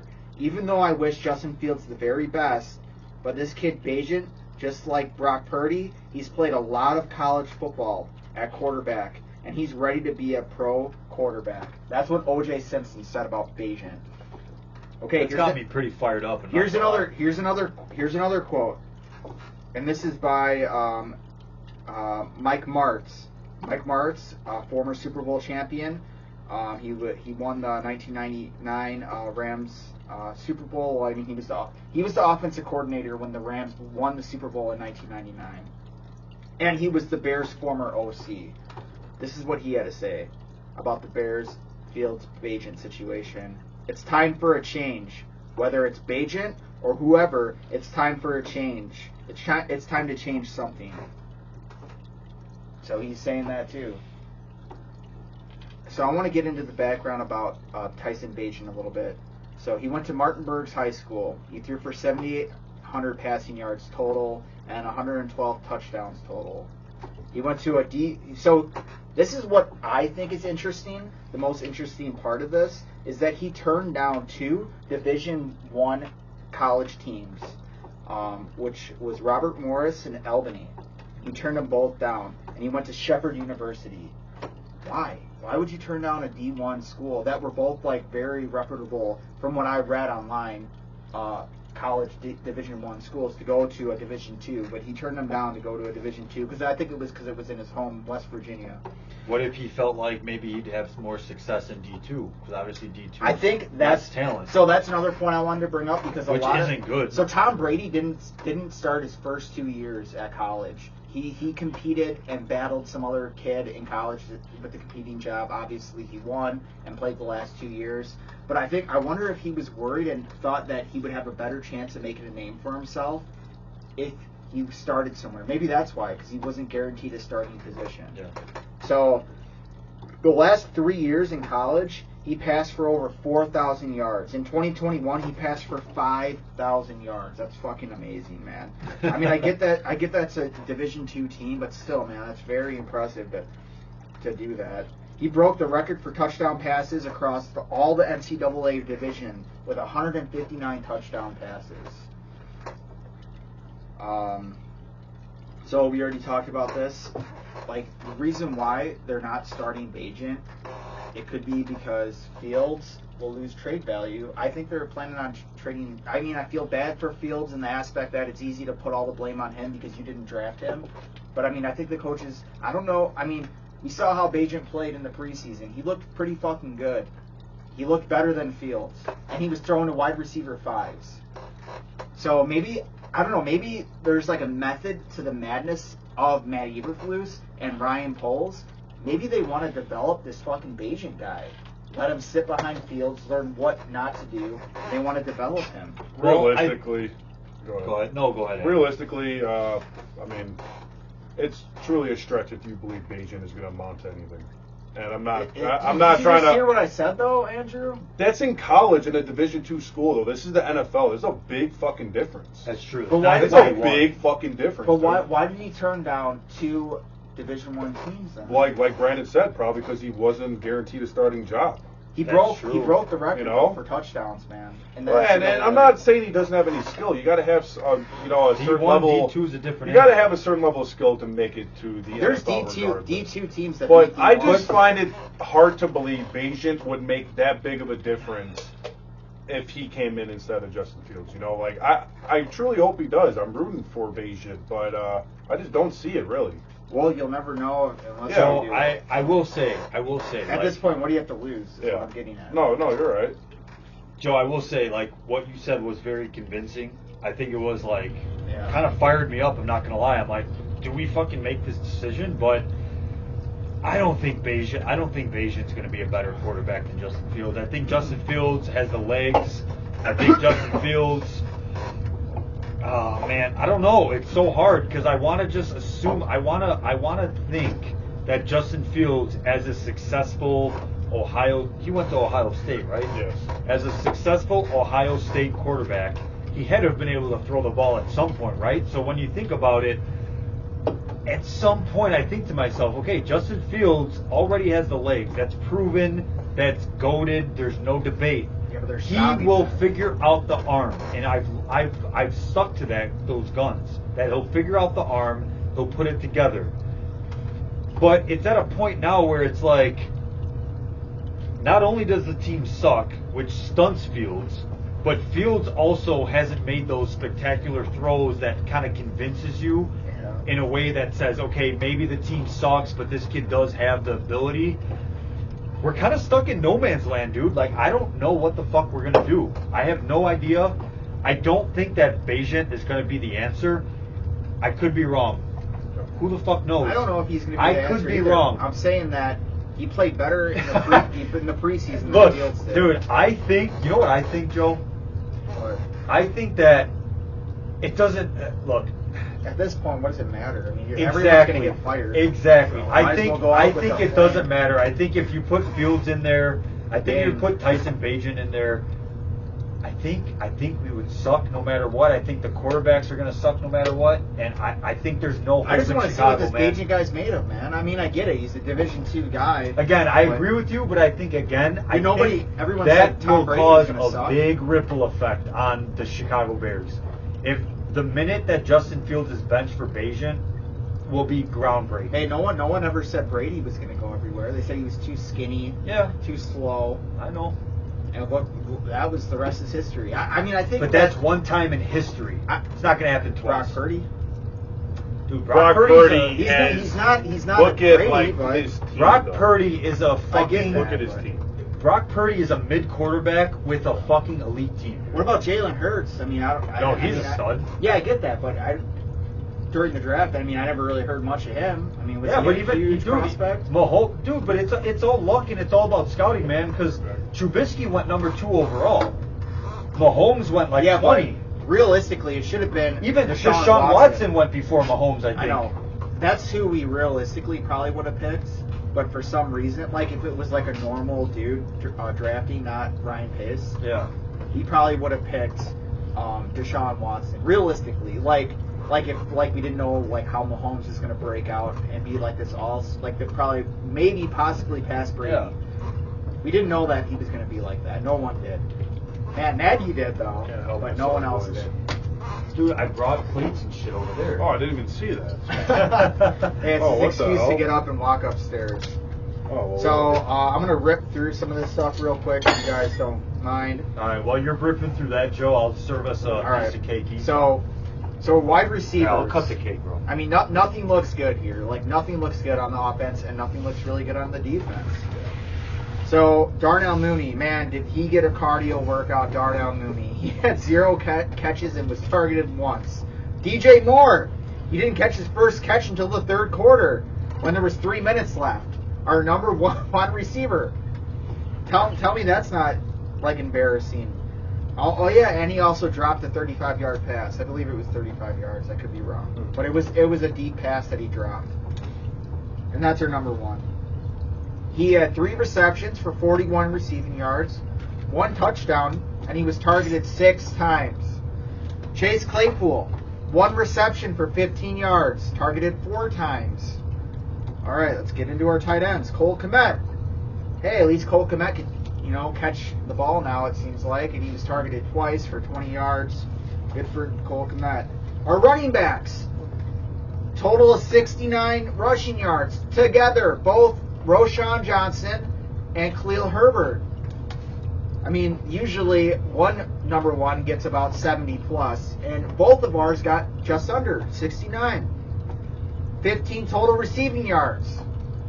Both of our running backs got total of 15 receiving yards. Not too bad. Oh, Darnell Mooney and Jalen Johnson are probably thinking how lucky they are that they didn't sign a contract extension, which I don't really blame them. Cannoli cake. Defense. Jack Sanborn had an interception against Blaine Gabbert. I think we already talked about him. Second-string quarterback that I never even heard of in my life.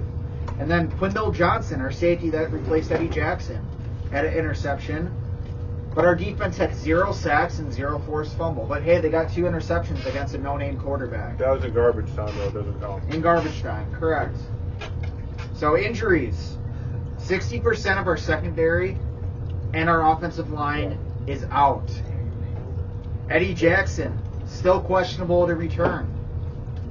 Jalen Johnson, he got a hamstring injury against the Chiefs. Questionable to return. Tyreek Stevenson, he's at concussion protocol. He's questionable to return. Braxton Jones, still on IR for the neck injury. So it sounds like he's going to miss 3 more weeks. Kyler Gordon, he's probably going to miss the rest of the season for a broken hand. Tevin Jenkins.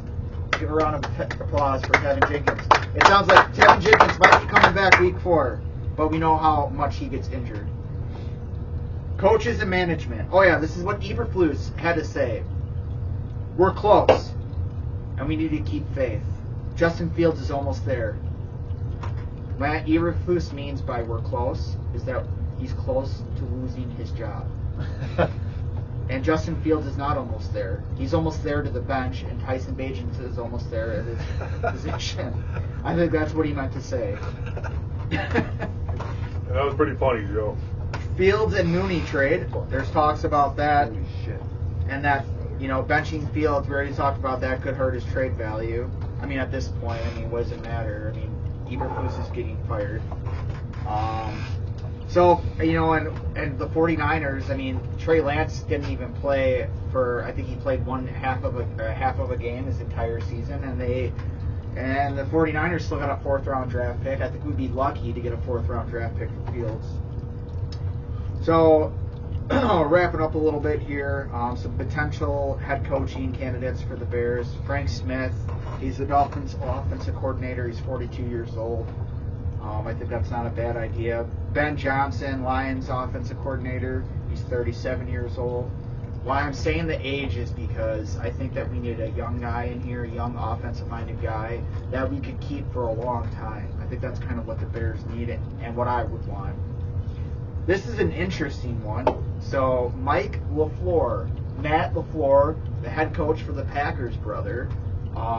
Currently, right now, he's the Rams offensive coordinator. And I really like this idea, man. Wouldn't that be interesting? Yes, that's what I'm saying. Wow. And Mike LaFleur is he's really good. The Rams are pretty solid. They won a Super Bowl with him. I don't think it's a bad idea. Brian Callahan, the Bengals offensive coordinator, 39 years old. They're all pretty young. This one I really like, but he's kind of old. He used to be the Bears quarterback back in the 90s. I don't know if you guys, Jim Harbaugh? Jim Harbaugh. Yeah, of course. Absolutely. He coaches Michigan. Yeah, Michigan Wolverines. Yeah. And he brought the 49ers to a Super Bowl. So he used to coach in the NFL. He had really good success. Then went back. He lost his brother in the... Yeah, I think he got fired because of that, which I think was a big mistake. And don't quote me on that. I don't know if that's true. I think that's what happened. You lost your brother, you're fired. Yeah. But, I mean, Jim Harbaugh, not only does he have the history in Chicago, he's a good he's an offensive-minded guy, and he's a good coach. Yeah, but why would he want to come here and take that job? To be fair, I will say... Last year he wanted $400 million, something ridiculous. In my personal opinion, I know you're just saying, like, potential options. I don't think Jim Harbaugh returns. I think he likes college. I think if Jim Harbaugh would have returned to college, he would have... The thing with college is that it's all about the coaches. In the NFL, it's all about the players. So that's an interesting thing. That's why a lot of coaches might want to stay. And they make good money, man. Yeah. So Michigan is a top-tier team. Another one that I think is an interesting one, too. He's 54, so he's a little up there in age. But Eric Bieniemy. I don't know if I might be butchering his last name. Bieniemy? He's the Commanders' offensive coordinator. So, I mean, we know, like, how good the Commanders are doing with not really a lot of talent. Didn't they just get murdered last game? Yeah, but that was... wasn't that was against... It seems as if you really want the Bears to sign an offensive head coach. Well, yeah, obviously. Yeah. Joe, I think it's going to be hard. I think it's going to be... I mean, the Bears tried that experiment, man. With Mark Trestman? Dude, we tried it with Matt Nagy, and trust me, man, right now, I'll take Matt Nagy back over... Matt Nagy. We tried it with Mark Trestman. They got killed over the Bills, but the Bills are good. Look, hey, you know what's funny? The Bears had the most success in my lifetime with a defensive-minded head coach in Lovie Smith. We've had the experiments with Matt Nagy. We've had the experiments with Mark Trestman. Well, Brandon, we know how well that's working. Those offensive guy right now. Not good. Yeah, man. I don't know, dude. It's tough. It's tough. And the thing is, this is Eberflus' second year. It's hard. It's hard to cut ties with the guy in his second year. If there's no signs of life, though, there's no signs of life. What opportunity has he had? Dude, the Bears are at the absolute lowest point in history, seriously. Yeah, they're the worst team in the NFL. Listen, bro. The Bears weren't that bad last year. They successfully obtained the first overall pick. Well, if you just say that, because they're in rebuild mode. They were in rebuild mode.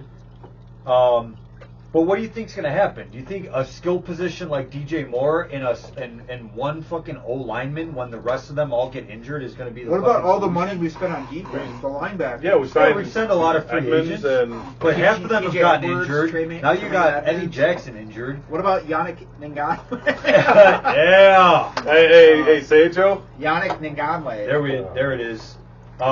Dude, it's hard, man. First of all, that's panning out for us. Listen, in Eberflus's first year with the team, he actually made the team look like they were going to be successful this year, and that's the only thing he needed to do. So not only did unfortunately, it's getting worse. Listen, not only did he secure the number 1 pick, but he also made the team look promisable. So now we're gonna judge 3 games and say Eberflus needs to be fired.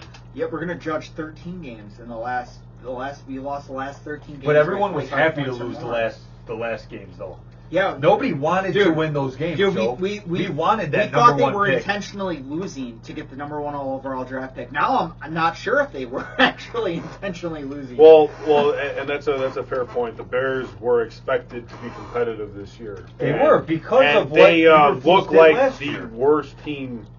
Dude, they spent $120 million, and they got absolutely we're looking nowhere. as if we're not going to win a single game. I agree, so and I think you're right. We step back a very, very. I think you're right, and I think all of the Bears' woes, it's just professional sports in general. Everyone knows if the team's not looking good, who's responsible? The head coach. It's that simple. So I agree with you guys 100%. I don't like having a scapegoat, but. It's how it is, though. That's just how it is. That's my point. I don't like having a scapegoat, and that's why I'm pumping the brakes on Eberflus. But it is how it is. That he needs to be gone now.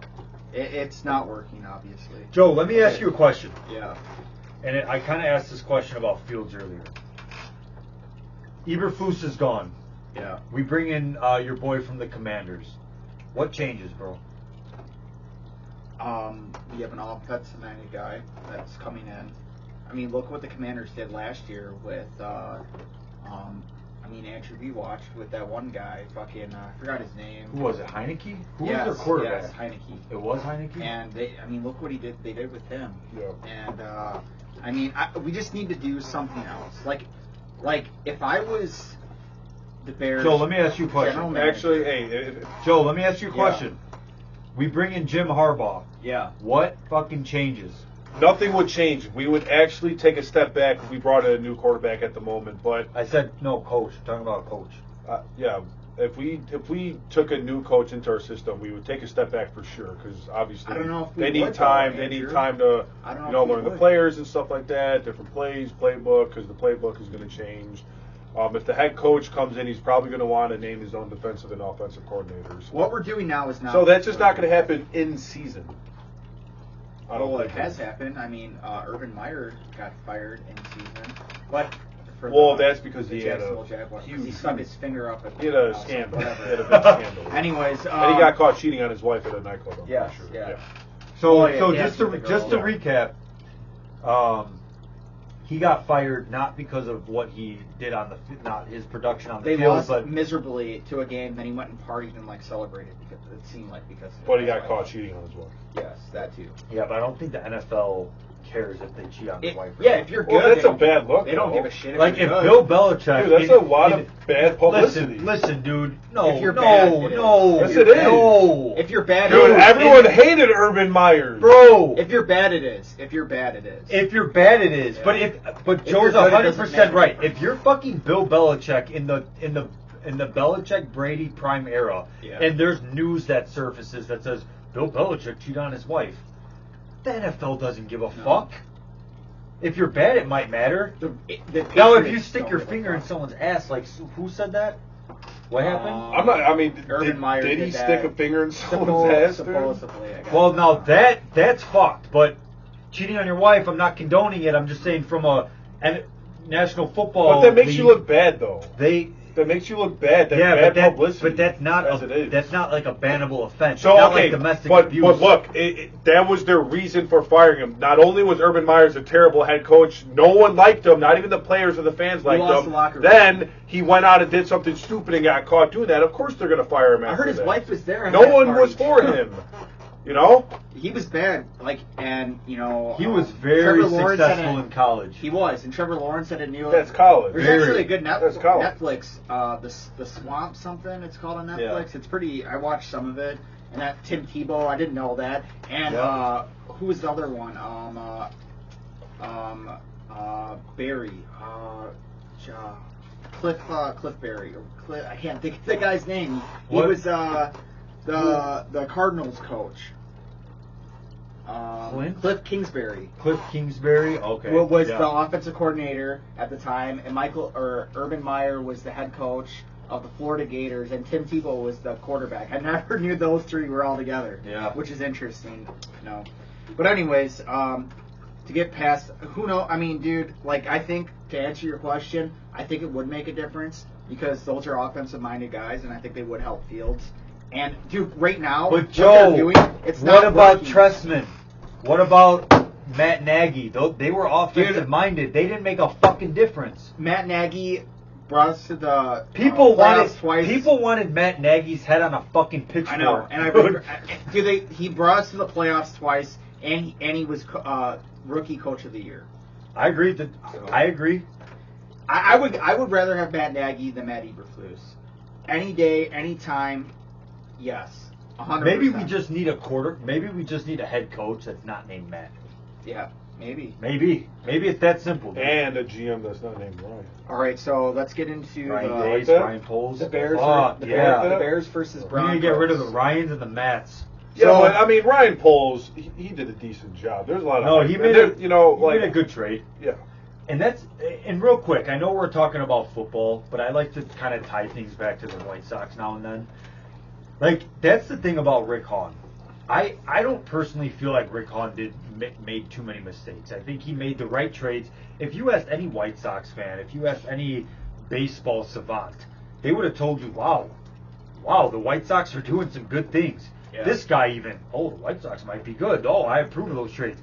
And it's like, it's hard to really blame a GM for certain things like that. Because like Post, like Andrew just said, I think Hahn made a lot of good moves. But at the end of the day, you can do the right things. But if the decisions you make don't come to fruition and actually produce the results, you're going to get scrutinized no matter what. Yeah. That's what happened with the White Sox. Made the right trades. People were happy. These players that he got, that everyone was happy to get at the beginning, ended up fizzing out, not producing results. And then, okay, who do you look at? You turn back to Hahn. But the problem is for a guy like me, I don't want to be a hypocrite, right? If I'm sitting there and I love every single move that Rick Hahn is making, I feel like a hypocrite when they don't actually produce to look at Hahn and say, you fucked up, because I approved of them when he did it. So that's the problem I have, and I think you're right. I think but Brandon, you're not a professional GM guy. That's true, and I agree with you, Joe, because I feel like if you're Rick Hahn, you should be able to have the scouting team, you should be able to have the resources around you to actually determine and say, hey, these guys really will be that guy. I don't have those resources, so I agree with you. But so I agree with you, and that's what ends up happening ultimately. Well, but that's the thing, it's tough. I agree with you because you get what I'm saying, though. We all agreed that Ryan Poles made the right decision with drafting Darnell Wright. But hey, if you could go back, wouldn't you want Jalen Carter at this point? Probably. Maybe. I mean, the guy's a monster. All right. I think it's a product of his own environment. I think there's a lot of pressure off of Jalen Carter being on the field. And this cake is good. Which makes him better. But with that being said, I mean, Jalen Carter is a good player. We don't know how. Dude, they're calling him Little Rhino, like they. But I mean, he was in some legal trouble, and there was a big question mark. He gained 10 pounds in the combine. Yeah, there was a big question mark around him. So I don't blame the Bears for not. The McCaskies are known. And quite frankly, let's take a step back here and let's really listen to what we're saying. Are we saying that we are upset that the Bears finally decided to go with an old lineman after all these years? Like. Their last one. I'm not upset. I'm not upset about that. Like, quite frankly, that was actually like a breath of fresh air. Like, finally, the Bears are addressing an issue that has been a problem for so long. I thought it was a good decision, man. I mean, it's no one cares about offensive linemen. It's not a flashy big thing. Everyone wants a big defensive guy, wide receiver, and quarterback, running back. O-line's not flashy. It's not a big thing, but it's the utmost of importance. It is, man. You protect your biggest. You got to protect your quarterback, your biggest asset. So it was a great move and great thing to see Ryan Poles go out there and be like, hey, let's finally address the freaking O-line. I really like the three most important things, and I quote, in football. The quarterback is number 1. The offensive line is number 2. The third is the defensive line. And the reason why is because the defensive line puts pressure on the quarterback or your edge rushers. Those are the 3 most important positions in the game of football. I'm so sorry. I'm getting very off topic. But something you said is resonating with me, and I need to address it before I forget. You said that, Brandon, you're not a professional GM. Like Rick Hahn, and I'm not. Yeah. However, I'll give you an example. The White Sox traded in 2016. The White Sox traded Chris Sale. Everyone knows who Chris Sale is in Chicago. Stud White Sox pitcher, lefty, southpaw. Traded to the Red Sox. Now, Joe, you're 100% right. I'm not a professional, talent developer or scout, whatever. Yeah. But what I will say is that objectively, you can look at a trade and say, I think Hahn did a good job. Why? Ask me why. Because we traded Chris Sale for a guy who became the number 1 overall prospect in baseball. That's not just the Rick Hahn thing. That's not just the White Sox scouting team. MLB, any prospect ranking system had Yohan Moncada at number 1. So it's like, So my point is like, even from a Rick Hahn perspective, I can't get on Rick Hahn that much because he went out and got the guy. is it Rick Hahn's fault that the guy didn't fucking pan out to be what he should have been? It's the coach's fault. I don't know whose fault it is, but it's not Rick Hahn's fault. What it is with He the got Bears. look. Rick Hahn. Yeah, listen, but Rick Hahn got rid of Chris Sale, who at the time was an electric southpaw that every team would have seen as an asset, and he got the guy. I remember. How the fuck am I gonna be a hypocrite and say, oh, I don't like what you did, Hahn? Yeah, I see your point, but he's still the GM, and for how great everyone thought on paper that trade was, guess what? It didn't work out. So that's still Rick Hahn's fault. And that's just the I'm shitty just part saying of being that the I'm GM. not going to I be a see what you're hypocrite. saying. You know? I know what you're saying. Though I agree with you, Brandon. Yeah, I mean, on paper, As long as that makes sense. I what I'm remember saying. back Makes when sense. Chris Sale played for the Sox, and me and Andrew would always talk about Jake Arrieta, and I was like, yeah, fucking Jake, man, he's way better than Sale. And then dude, all the Sox fans would be like, yeah, he's taking steroids and this and that. Yeah. And then literally, when all that accusations came out that Jake Arrieta was taking steroids, he underperformed all the He time. did. I recall that. And that was so all I know crazy. is Chris Sale will always, have a spot in my heart because when the White Sox were horrible, every fifth day I could not look more forward to watching. Rick that Hahn game. also had an easy decision on trading Chris Sale. Of course he did. Chris Sale was a White House, a clubhouse cancer, 100% for the White Sox. Not only did the White Sox get fucking Moncada in that trade, They got I Michael already Kopech, told yeah. they got Michael Kopech. And I mean, look, Kopech hasn't looked that great either. What a but bust he turned out to be. when you look at prospect ratings, which isn't the end all be all, as a professional GM or having your own scouting team, you got to get shit done yourself, right? You're not just going to go on the fucking MLB rankings and say, oh, these guys have them ranked here. Okay, let's make our decision based on that. No, you don't do that. But overall, they've made some good trades, man. That's all I'm trying to say. All right, so Yep. that was a good Good little segment, Joe. Good little segment on the Sox there, Brandon. I always got to squeeze him in there. So, as soon as Andrew gets back, we're going to talk a little bit about the debate, or not a debate really, but the Bears versus Broncos Week 4. I want to say that it's sad that the Bears are still favored to lose this game by 2.5 points, even though the Broncos lost by 50 points, but they gave up 70. And the Bears are still not favored to win this game at Soldier Field is an embarrassment. I mean, it's just crazy. It blows my mind. But you know what? Actually, really, I don't really blame them though, because I mean, I know I say it blows my mind, but I really don't think the Bears will even beat the Broncos. So this is why I got the score. I think the Bears are going to lose, and the final score is going to be 17-28. I have the final score being 24-14 Denver. I have the final score being 13-10 Denver. Wow. Book it. Low scoring game. That's not a bad assumption though. I figured that the Broncos I think are going to score at least 4 touchdowns on the Bears. That's how I calculate it. All right, we could jump right into the Cubs now. I'm gonna go grab another beer. You guys want one? I'm still working. I'm working on this one. All right. Thanks, Joe. No problem.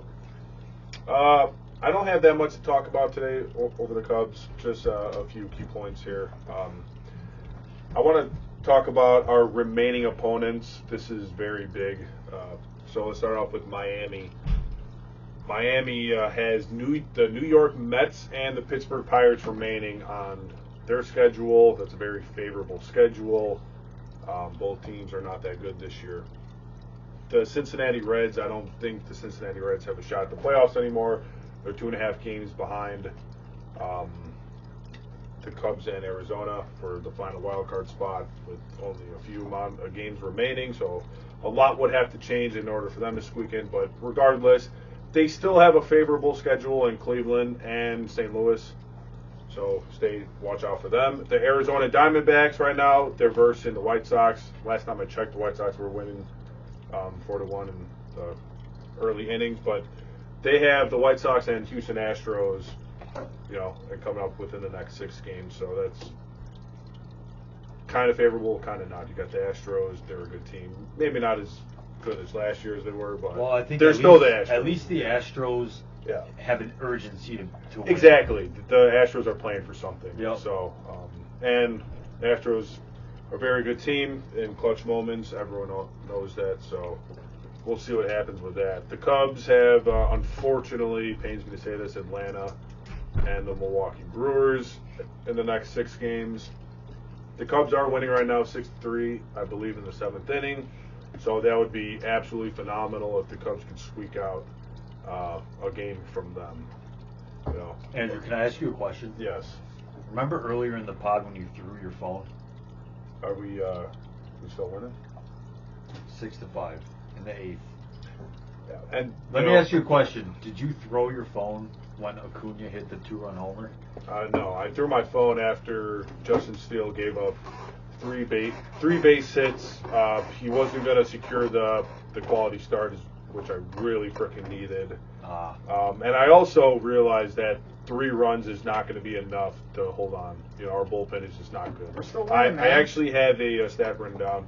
The last 10 games, the bullpen has given up 22 runs in the 7th inning or later. That's a lot of runs. How many games? The last 10 games. It's a lot of runs. 22 runs in the last 10 games, and the 7th inning or later is just not what a good team does. So, especially a team against Atlanta, I don't have any confidence the Cubs are going to win this game, quite frankly, as a big Cubs fan myself. We did beat them in a series before. So, I want to ask you guys your opinion on this, and I'll give mine as well. And I want both of you to actually answer this time. What do you think the Cubs are going to do the remaining of the year? Joe, you weren't here for this, but we had Atlanta. They're the best team in baseball with 100 wins already, and the Milwaukee Brewers. So, in the last 6 games of this season, how do you think the Cubs fare against Atlanta and Milwaukee? I think it's crucial, man. I think that the Cubs, it seems like when the Cubs are put in a situation where they know they have to win, they come to show and they come to play. Yeah. I really do think that. I mean, Andrew, obviously you're the baseball expert, and Brandon, you know a lot more about baseball than me. But from what I've known about the Cubs is that I feel like when it's time to show up, they show up. I mean, we beat the Braves in a series already, and we played them again. So there's no reason for me to think that. And the Braves have already made it. Yeah. So I mean, I don't know how hard they're going to be playing. I mean, they might get a better seed, right? If they. I think right now they're just fighting for home field advantage in the World Series, so which I'm pretty sure they already secured it. Baltimore, you know, I think they have 97 wins or something like that. So I think that plays a part into it too. That's not going to change. Atlanta has that in the bag. Right. So if they already have it in the bag, they know they're going to win. I mean, are they going to be really going hard on their starters as the Cubs are going to be going? Yeah. So I really do think the Cubs make it. I mean, it sucks that we're not like, you know, the second wild card with the third. Yeah. But, I mean, it is what it is. You know, you still made the playoffs. I mean, and once you get in the playoffs, anything can happen. You know, crazy things have happened. Oh, so. For sure. And in reality, once we get past this Atlanta series, it's very possible that Milwaukee could have already clinched, like, the division. So they might not give a shit. Yeah. You know? And they might be resting their guys. Exactly. So...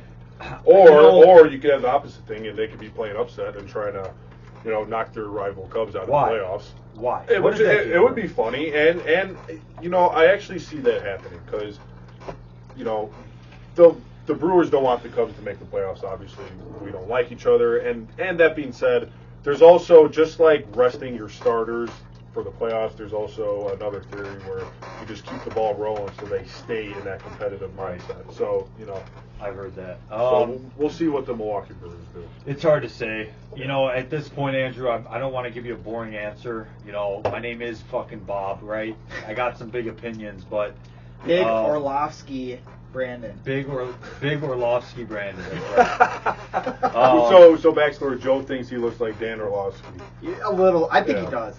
Did you like that side-by-side picture I sent you guys? Come on, tell me it wasn't spot on. Yeah. If he had a little bit of scruff. Hey, fuck it. Dan Orlovsky's a stud, man. He is, man. Hey, but let's finish. Big opinion, Brandon. Finish his prediction on Atlanta and Milwaukee before we get on. Even though he was a Lions quarterback. Yeah. But no, all I was going to say, though, is that, like, I don't want to give you a lame answer, Andrew, but I'm going to be as, you know, as soft as it comes on this answer. I don't know. As as someone who's not necessarily a Cubs fan, as someone who, necessarily hasn't been watching the games quite as much as you have, in terms of the Cubbies, I'm just along for the ride, like many of you are, whether you're a Cubs fan or whether you're not. I think if you're a Chicago fan in general, you're kind of like keeping track of what's going on because you know that there is a tight race in this NL wild card. Yeah. So for me, I'm going to take a different approach at your question. I don't have an answer for you. I'm the kind of guy that I'm going to sit back, relax, and I'm just going to see what happens. If they make it, you're damn right I'll be watching.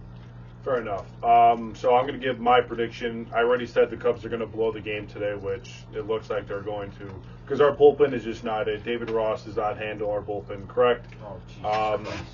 The Cubs are going to get swept by Atlanta. We're going to lose all 3 games. We're going to go into Milwaukee and lose 2 out of 3. The Cubs are not going to make the playoffs this year. I hope David Ross gets fired. I think he should be fired. But I will say, this game against Atlanta, we should have won. Justin Steele, our ace, was starting number 1. The Cubs had a 6-0 lead. Now we're very close to blowing this game. So we should have won. One point. We should have won this game, but we also have Justin Steele starting later in the week as well. So we have 2 starts from our ace, which I think is actually pretty big. So are you 100% to deflect a little bit? Do you think that are you 100% certain at this point that Snell is going to get the Cy Young? Snell has absolutely locked in. Okay. Cy Young. And also, yeah. Just for fun, are you willing to put your hand out and bet a shot on Malört that the Cubs don't make the like as you said? Yeah. How certain are you they won't make the playoffs? I'm certain that the Cubs will blow this game, and if we do that, we will not make the playoffs. If the Cubs make the playoffs, I got to take a shot at Malört on pod. If they don't make it, you have to take it. Sure. Or is it vice versa? Yep, I agree. It's opposite? Yeah, you're right. Okay, it's opposite. You just said what he... And everyone knows if they make it, okay. Everyone knows All right. what he meant. All right. I sure hope... I just want to make it fun. Look, and I will put that out there, I sure hope I do have to take that shot on the podcast. I really do. So, let's be clear. If the Cubs do make the playoffs, you have to take the shot. Yes. If they don't, I have to take the shot. Yes. Okay. Yes. And I'll take a shot, too, because I said that if the Cubs don't make the playoffs, I'll take a shot because I did say that they will make the playoffs. So there you have it. Me and Bob will take a shot, and then Andrew will take a shot by himself. But if I had to bet my money on something, I would bet on what Andrew's saying because he's usually right when it comes to baseball. Yeah. So it has me a little nervous. I thought he was going to... I would have changed if I could go back in time, I probably would have changed my answer. Yeah. So you have them making the playoffs. So simple as that. Okay. So we're on the same simple page as that. These two have the Cubs making the playoffs. I don't have the Cubs making the playoffs. I think we're going to be better off next year. We're going to get some more free agents in our plans. Well, if they fire David Ross, I'm so torn on what to do with David Ross. I think David Ross is so important to the Cubs clubhouse culture. I think you don't want to really mess that up moving forward. But just as a manager himself, I don't know. I just think he is not the guy. Yeah. He's just 100% not the guy. What would you, if you had David Ross's phone right now? What would you look at? If I had his phone, you know what I would look at? To see if he's texting Matt Eberflus. That's right. Hey man, who should I start for the batting lineup this? Honestly, this game. Well, Yeah, I just cannot get over. Hey, on the bright side, buddy, the Brewers are decisions losing. of. It doesn't matter if the Brewers. Yeah, see? But So the White Sox, obviously we knew the White Sox were going to lose today, regardless of how they started off. The Arizona Diamondbacks are killing the White Sox right now. The Diamondbacks are going to sweep the White Sox, so that's automatically 3 games up on them. So hold on a minute. So earlier on the pod, you said that the White Sox were beating the Diamondbacks 4-1. Yeah. We're losing 11-4 now. Yeah, well, and that's what good teams do. Good teams beat up on bad teams. That is true. That is true. Good teams beat up on bad teams. These are games that the Diamondbacks 100% should be winning. There's no way the Cubs lose 2 out of 3 from Pittsburgh in Wrigley. You know, like, how does that happen? Yeah, we swept Colorado, but by the skin of our teeth. Every freaking game, David Ross sent out Julian Merriweather to close out the game or whatever, get out of an inning. And what happened? Why don't we do some play-by-play? You know? And freaking play-by-play. David Ross puts in Drew Smiley, who has a whopping, like, 87 million ERA on the season. All right, but right now, as we're watching this live, and you guys aren't going to see this live, of course, but these are, live reactions from us. Right now, it's the bottom of the 8th in Atlanta.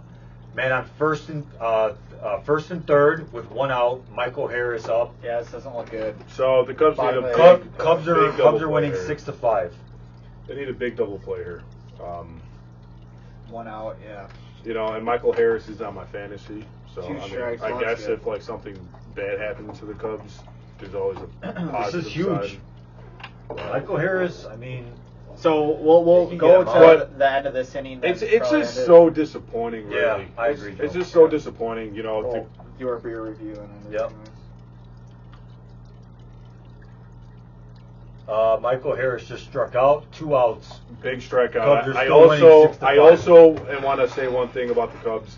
Prior to Colorado, the Cubs lost 4 straight series. We lost 6 out of 7 from Arizona. Harris usually bats in the 9 hole. Does that mean Acuna's up? Might be. And if I was David Ross, I would 100% be taking out Drew Smiley against. Oh, Sean Murphy. I would still take out Drew Smiley. You know what? Here They might have Harris batting. I would put in Daniel Palencia right now. I like that matchup a lot better against Sean Murphy, but. You know what? They're not going to give Sean Murphy a good pitch to hit. They're going to walk him. But then at the same time, if Sean Murphy gets out, who do they have? They got Riley. Okay, so Sean Murphy's actually in the 8 He's hole. in the 8 hole. So whoever's batting 9. That makes sense because how are you going to not put Riley and Olsen at 3-4? Who would be in the 9 hole for Atlanta? Either Rosario or. And Eddie Rosario, I believe, is a switch hitter, correct? That sounds right. I think he is. I could be wrong. But all right, it's a 2-0 count on Sean Murphy.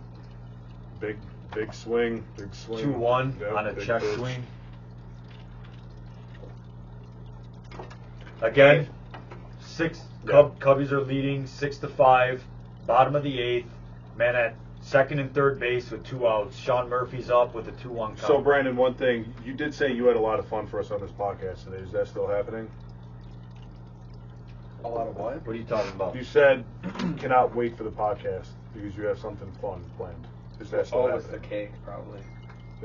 Was that the cake? Yeah, that was the cake. Okay, okay. Yeah. I thought it was. Okay. Hey, man, they beat the Braves. All right, so a 2-2 count against Sean Murphy.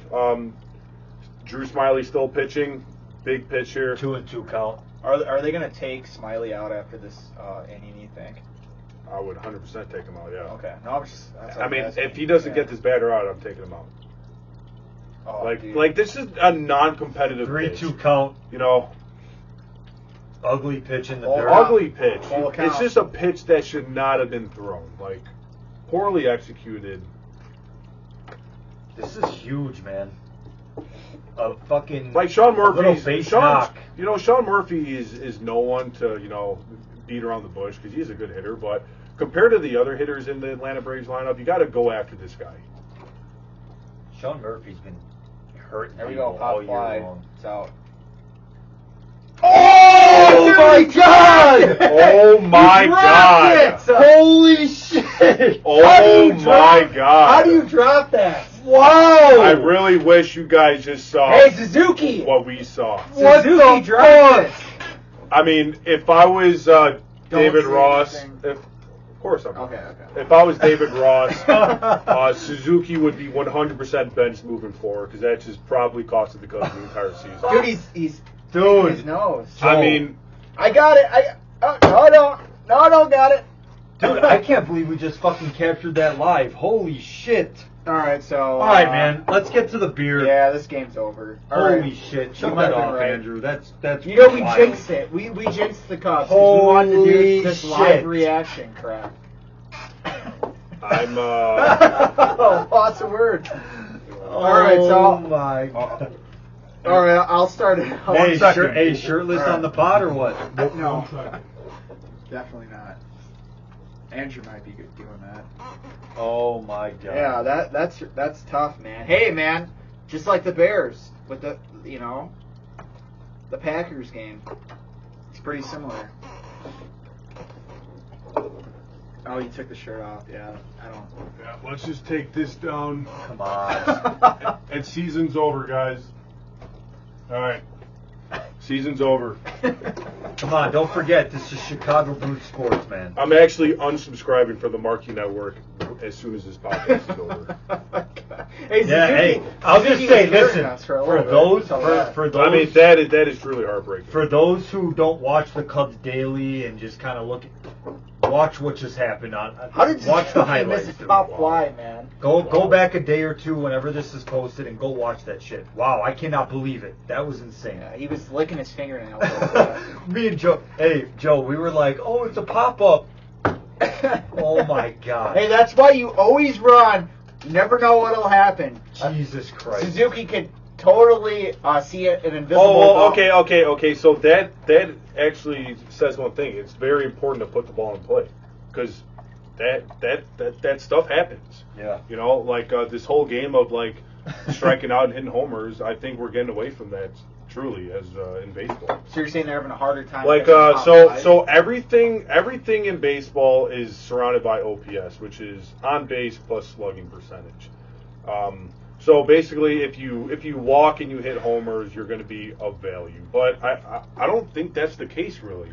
Like not everyone is a big primetime power hitter. You know, like how about the guys who steal, who freaking make contact and move runners over? At this point, it is what it is. You know, that was horrible. That was hilarious and also horrible to watch. And once we end the pod, we'll look to see what happens in the ninth, man. Oh, but I think we should trust me. I won't be tuning into the ninth inning. I won't be tuning into probably any more of the games for the season. After that, I'm done watching them. You know, I don't care if we're a Chicago Brewed Sports podcast. That just shouldn't happen. I will not be watching another game for the remainder of the year. So he's been saying that since. I actually mean that this time. So the Cubs really needed to win this fucking game. So what Andrew's saying that the dark clouds back over Chicago. Really needed to win this freaking game. All right, so I'm gonna start the beer review. So what I'm drinking is a very interesting beer, not your typical beer. It's a jalapeno pepper ale. This is made by the Bent River Brewing Company in Burlington, Iowa. So I looked up online and it said that the beer is permanently, the brewing company is permanently closed, which I don't know how they're still selling their product. And we went to Binny's, that's where we got the beer from, and I'm surprised that it says it's permanently closed. But the beer is that bad, so it makes sense. Yeah. So I if you like different things, like different types of beers, I honestly think I've known other places that have made jalapeno beers, and I think it's good. If you like spicy things, I think it's pretty solid beer. So it's 4.8% alcohol. I've read a little bit online. It says it's a chili style ale beer. I'm going to read a little bit about it. So over 150 pounds of fire roasted jalapeno peppers are added to each batch of our jalapeno pepper ale. This medium-bodied ale is well-balanced, capturing the fruitiness of the pepper up front and ending with a bold, spicy finish. On a scale of 1 to 10, if I had to rate this beer, I'm giving it a solid 8. Wow. I think it's a good beer. I mean, I like that it's different. I like that it's spicy. If you like margaritas that are spicy, I mean, what's the difference? If you like Bloody Marys that are spicy, what's the difference with the beer, man? I mean, it has a little bit of a spice to it. It's good. It's smooth, spicy beer. I like it.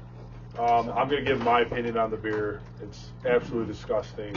It's not a real beer. Oh gosh. I'd probably give it a 2 out of 10. All right, that's like being actually kind of. If you were trapped on an island and you had nothing to drink but Bud Light or this, what would you pick? Come on, man. Dude, I'm going Bud Light, bro. Oh, man! I'm going Bud Light. Oh, man! I'm not fucking drinking that jalapeno bullshit. That beer was truly fucking bad. Wow. Okay. Fair enough. You know what? Say on a 1 to 10. I don't want to give out any spoilers. 0? I know it's going to come back to Joe. 2. You're giving it a 2. That's not awful. I mean, it's not good, but I mean, it's not a 0 at least. Yeah. So, sorry if I'm giving a spoiler out here, Joe. But we are going to be reviewing 2 beers today. Mm-hmm. I don't even know why I said that, but honestly, this first beer, this jalapeno beer that we're talking about, out of the 2, it's better than the other one that we're going to be reviewing today. I can honestly say that. Oh, Yes. yeah. I can honestly say I think the jalapeno beer is better than the other beer we're about to review. Cut to the chase, I'm going to give it a 6.0 out of 10.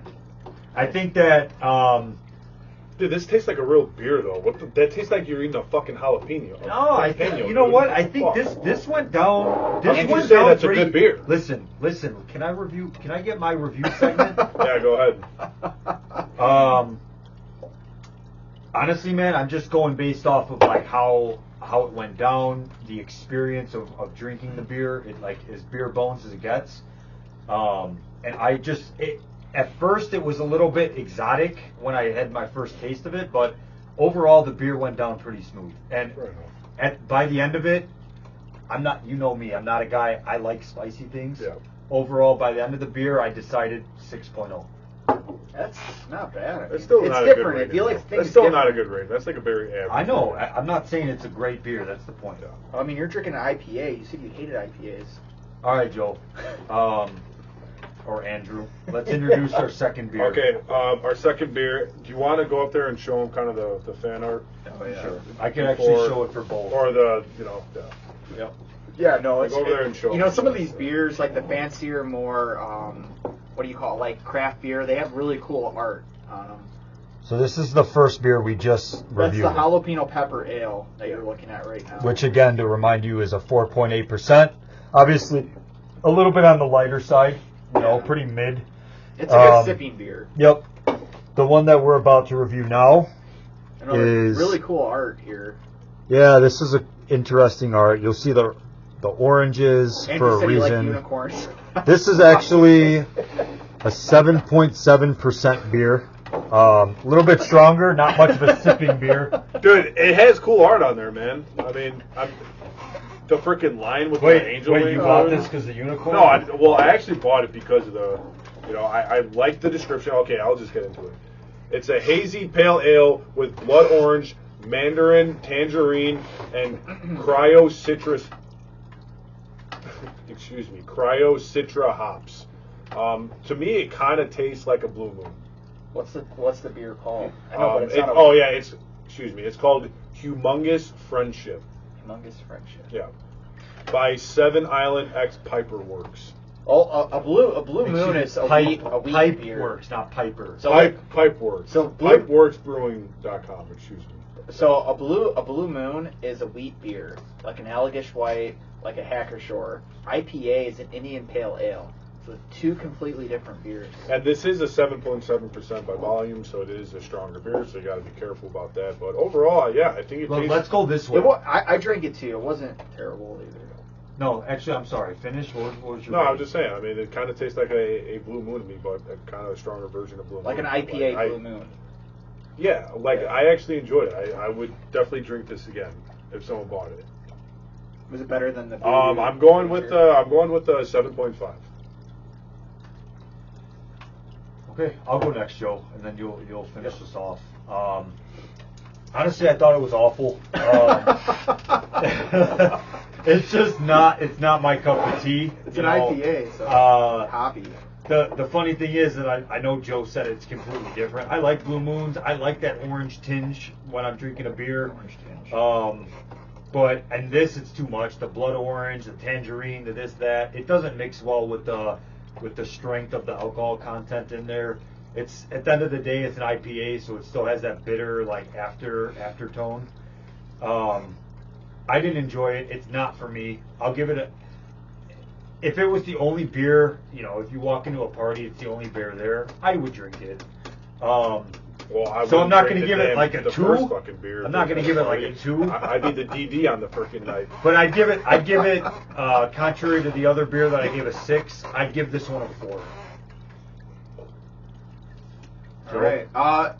So yeah, I mean, it's an IPA. I think we talked in the first episode a little bit about IPAs. They're Indian Pale Ales. They're very hoppy beers. This beer isn't like your typical IPA, which like when I think of IPA, I think of the beer Anti-Hero, which is made by the Revolutionary Brewing Company, which is an okay beer, but it's really hoppy. You have to have a taste for hoppy beers. This one is a little, like Andrew said, it's made with tangerines, you said? Yeah, all sort of mandarin, tangerine, yeah, blood orange. So it has a little bit of a sweeter taste to it. Yeah. I wouldn't say it was like the worst beer I've ever had, but it's not like, it wouldn't be my go-to beer. I don't like IPAs. I do like that Voodoo Ranger we reviewed last time. It was pretty good.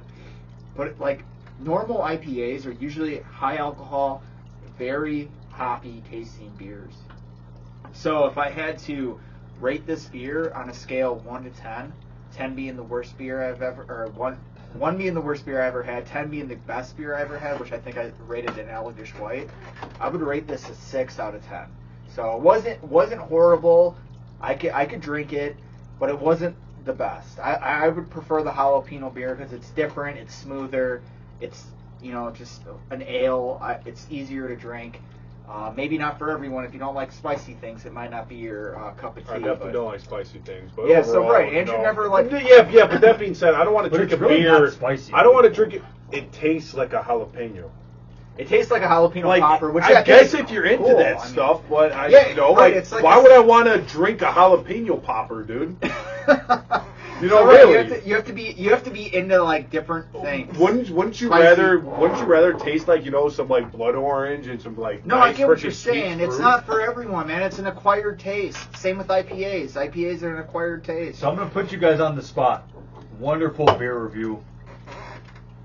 Fuck, we only have one shot glass. You guys want to take? You each want to take a Malört before we go off the air? No. I don't. So me and Brandon are going to take a shot of Malört if we're wrong about the Cubs making the playoffs, and whoever is wrong.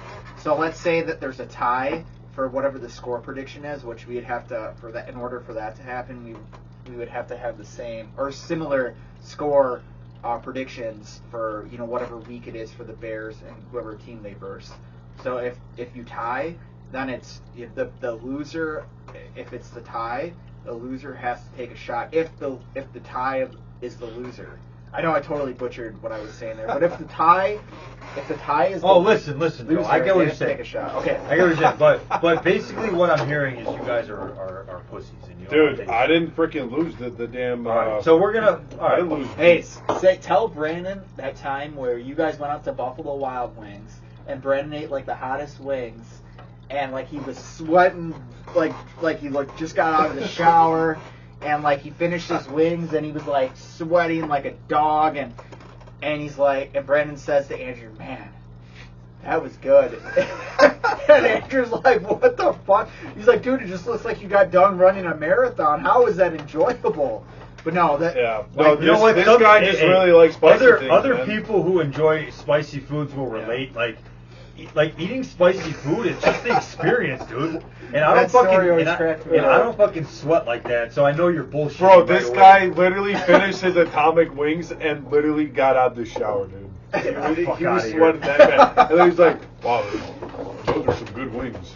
Yeah. How was that good? First of all, you know this fucking guy's story is bullshit because they don't have atomic wings at Buffalo Wild Wings. Dude, okay. And I've never gotten this is the how you blazing- know you're Stop, bullshitting stop. because I don't order atomic freaking wings. I don't know. I would never even consider looking at the hottest wings that I've ever gotten at B-Dubs is the mango habanero. Atomic is at Wingstop, buddy. So your story already means bullshit. Dude, this guy's just trying to protect his honor, man. All right, that's what we got for the beer review. We're gonna go smoke some. I'll show you guys. Hey, so wait. Some Sweet Janes. These are really good cigars.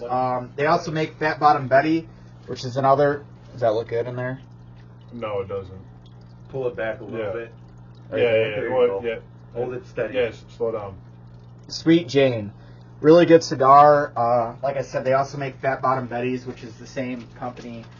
If you want a good sweet cigar, this is the way to go. Sweet Jane or Fat Bottom Betty. So we just finished the podcast here. We're going to go out and smoke the cigar. Let us know in the You guys have a comments good night. whether you think the Cubs will make the playoffs or not. And, Yeah, give us your honest comments. And if Honestly, Justin we're curious. Fields should be benched for Bagent. And also I think give those us are in your two comments. Pretty big points. On a scale of 1 to 10, how much Brandon looks like Dan Orlovsky. 10 being that he looks identical to him, 1 being he doesn't look anything like him. For sure. All right. Thank you for coming out with us. We hope you enjoyed our podcast. We're always grateful to be doing this for you guys, since we're fans just like yourself. And hey, one last thing. Yeah. This was a podcast for the fans, by the fans.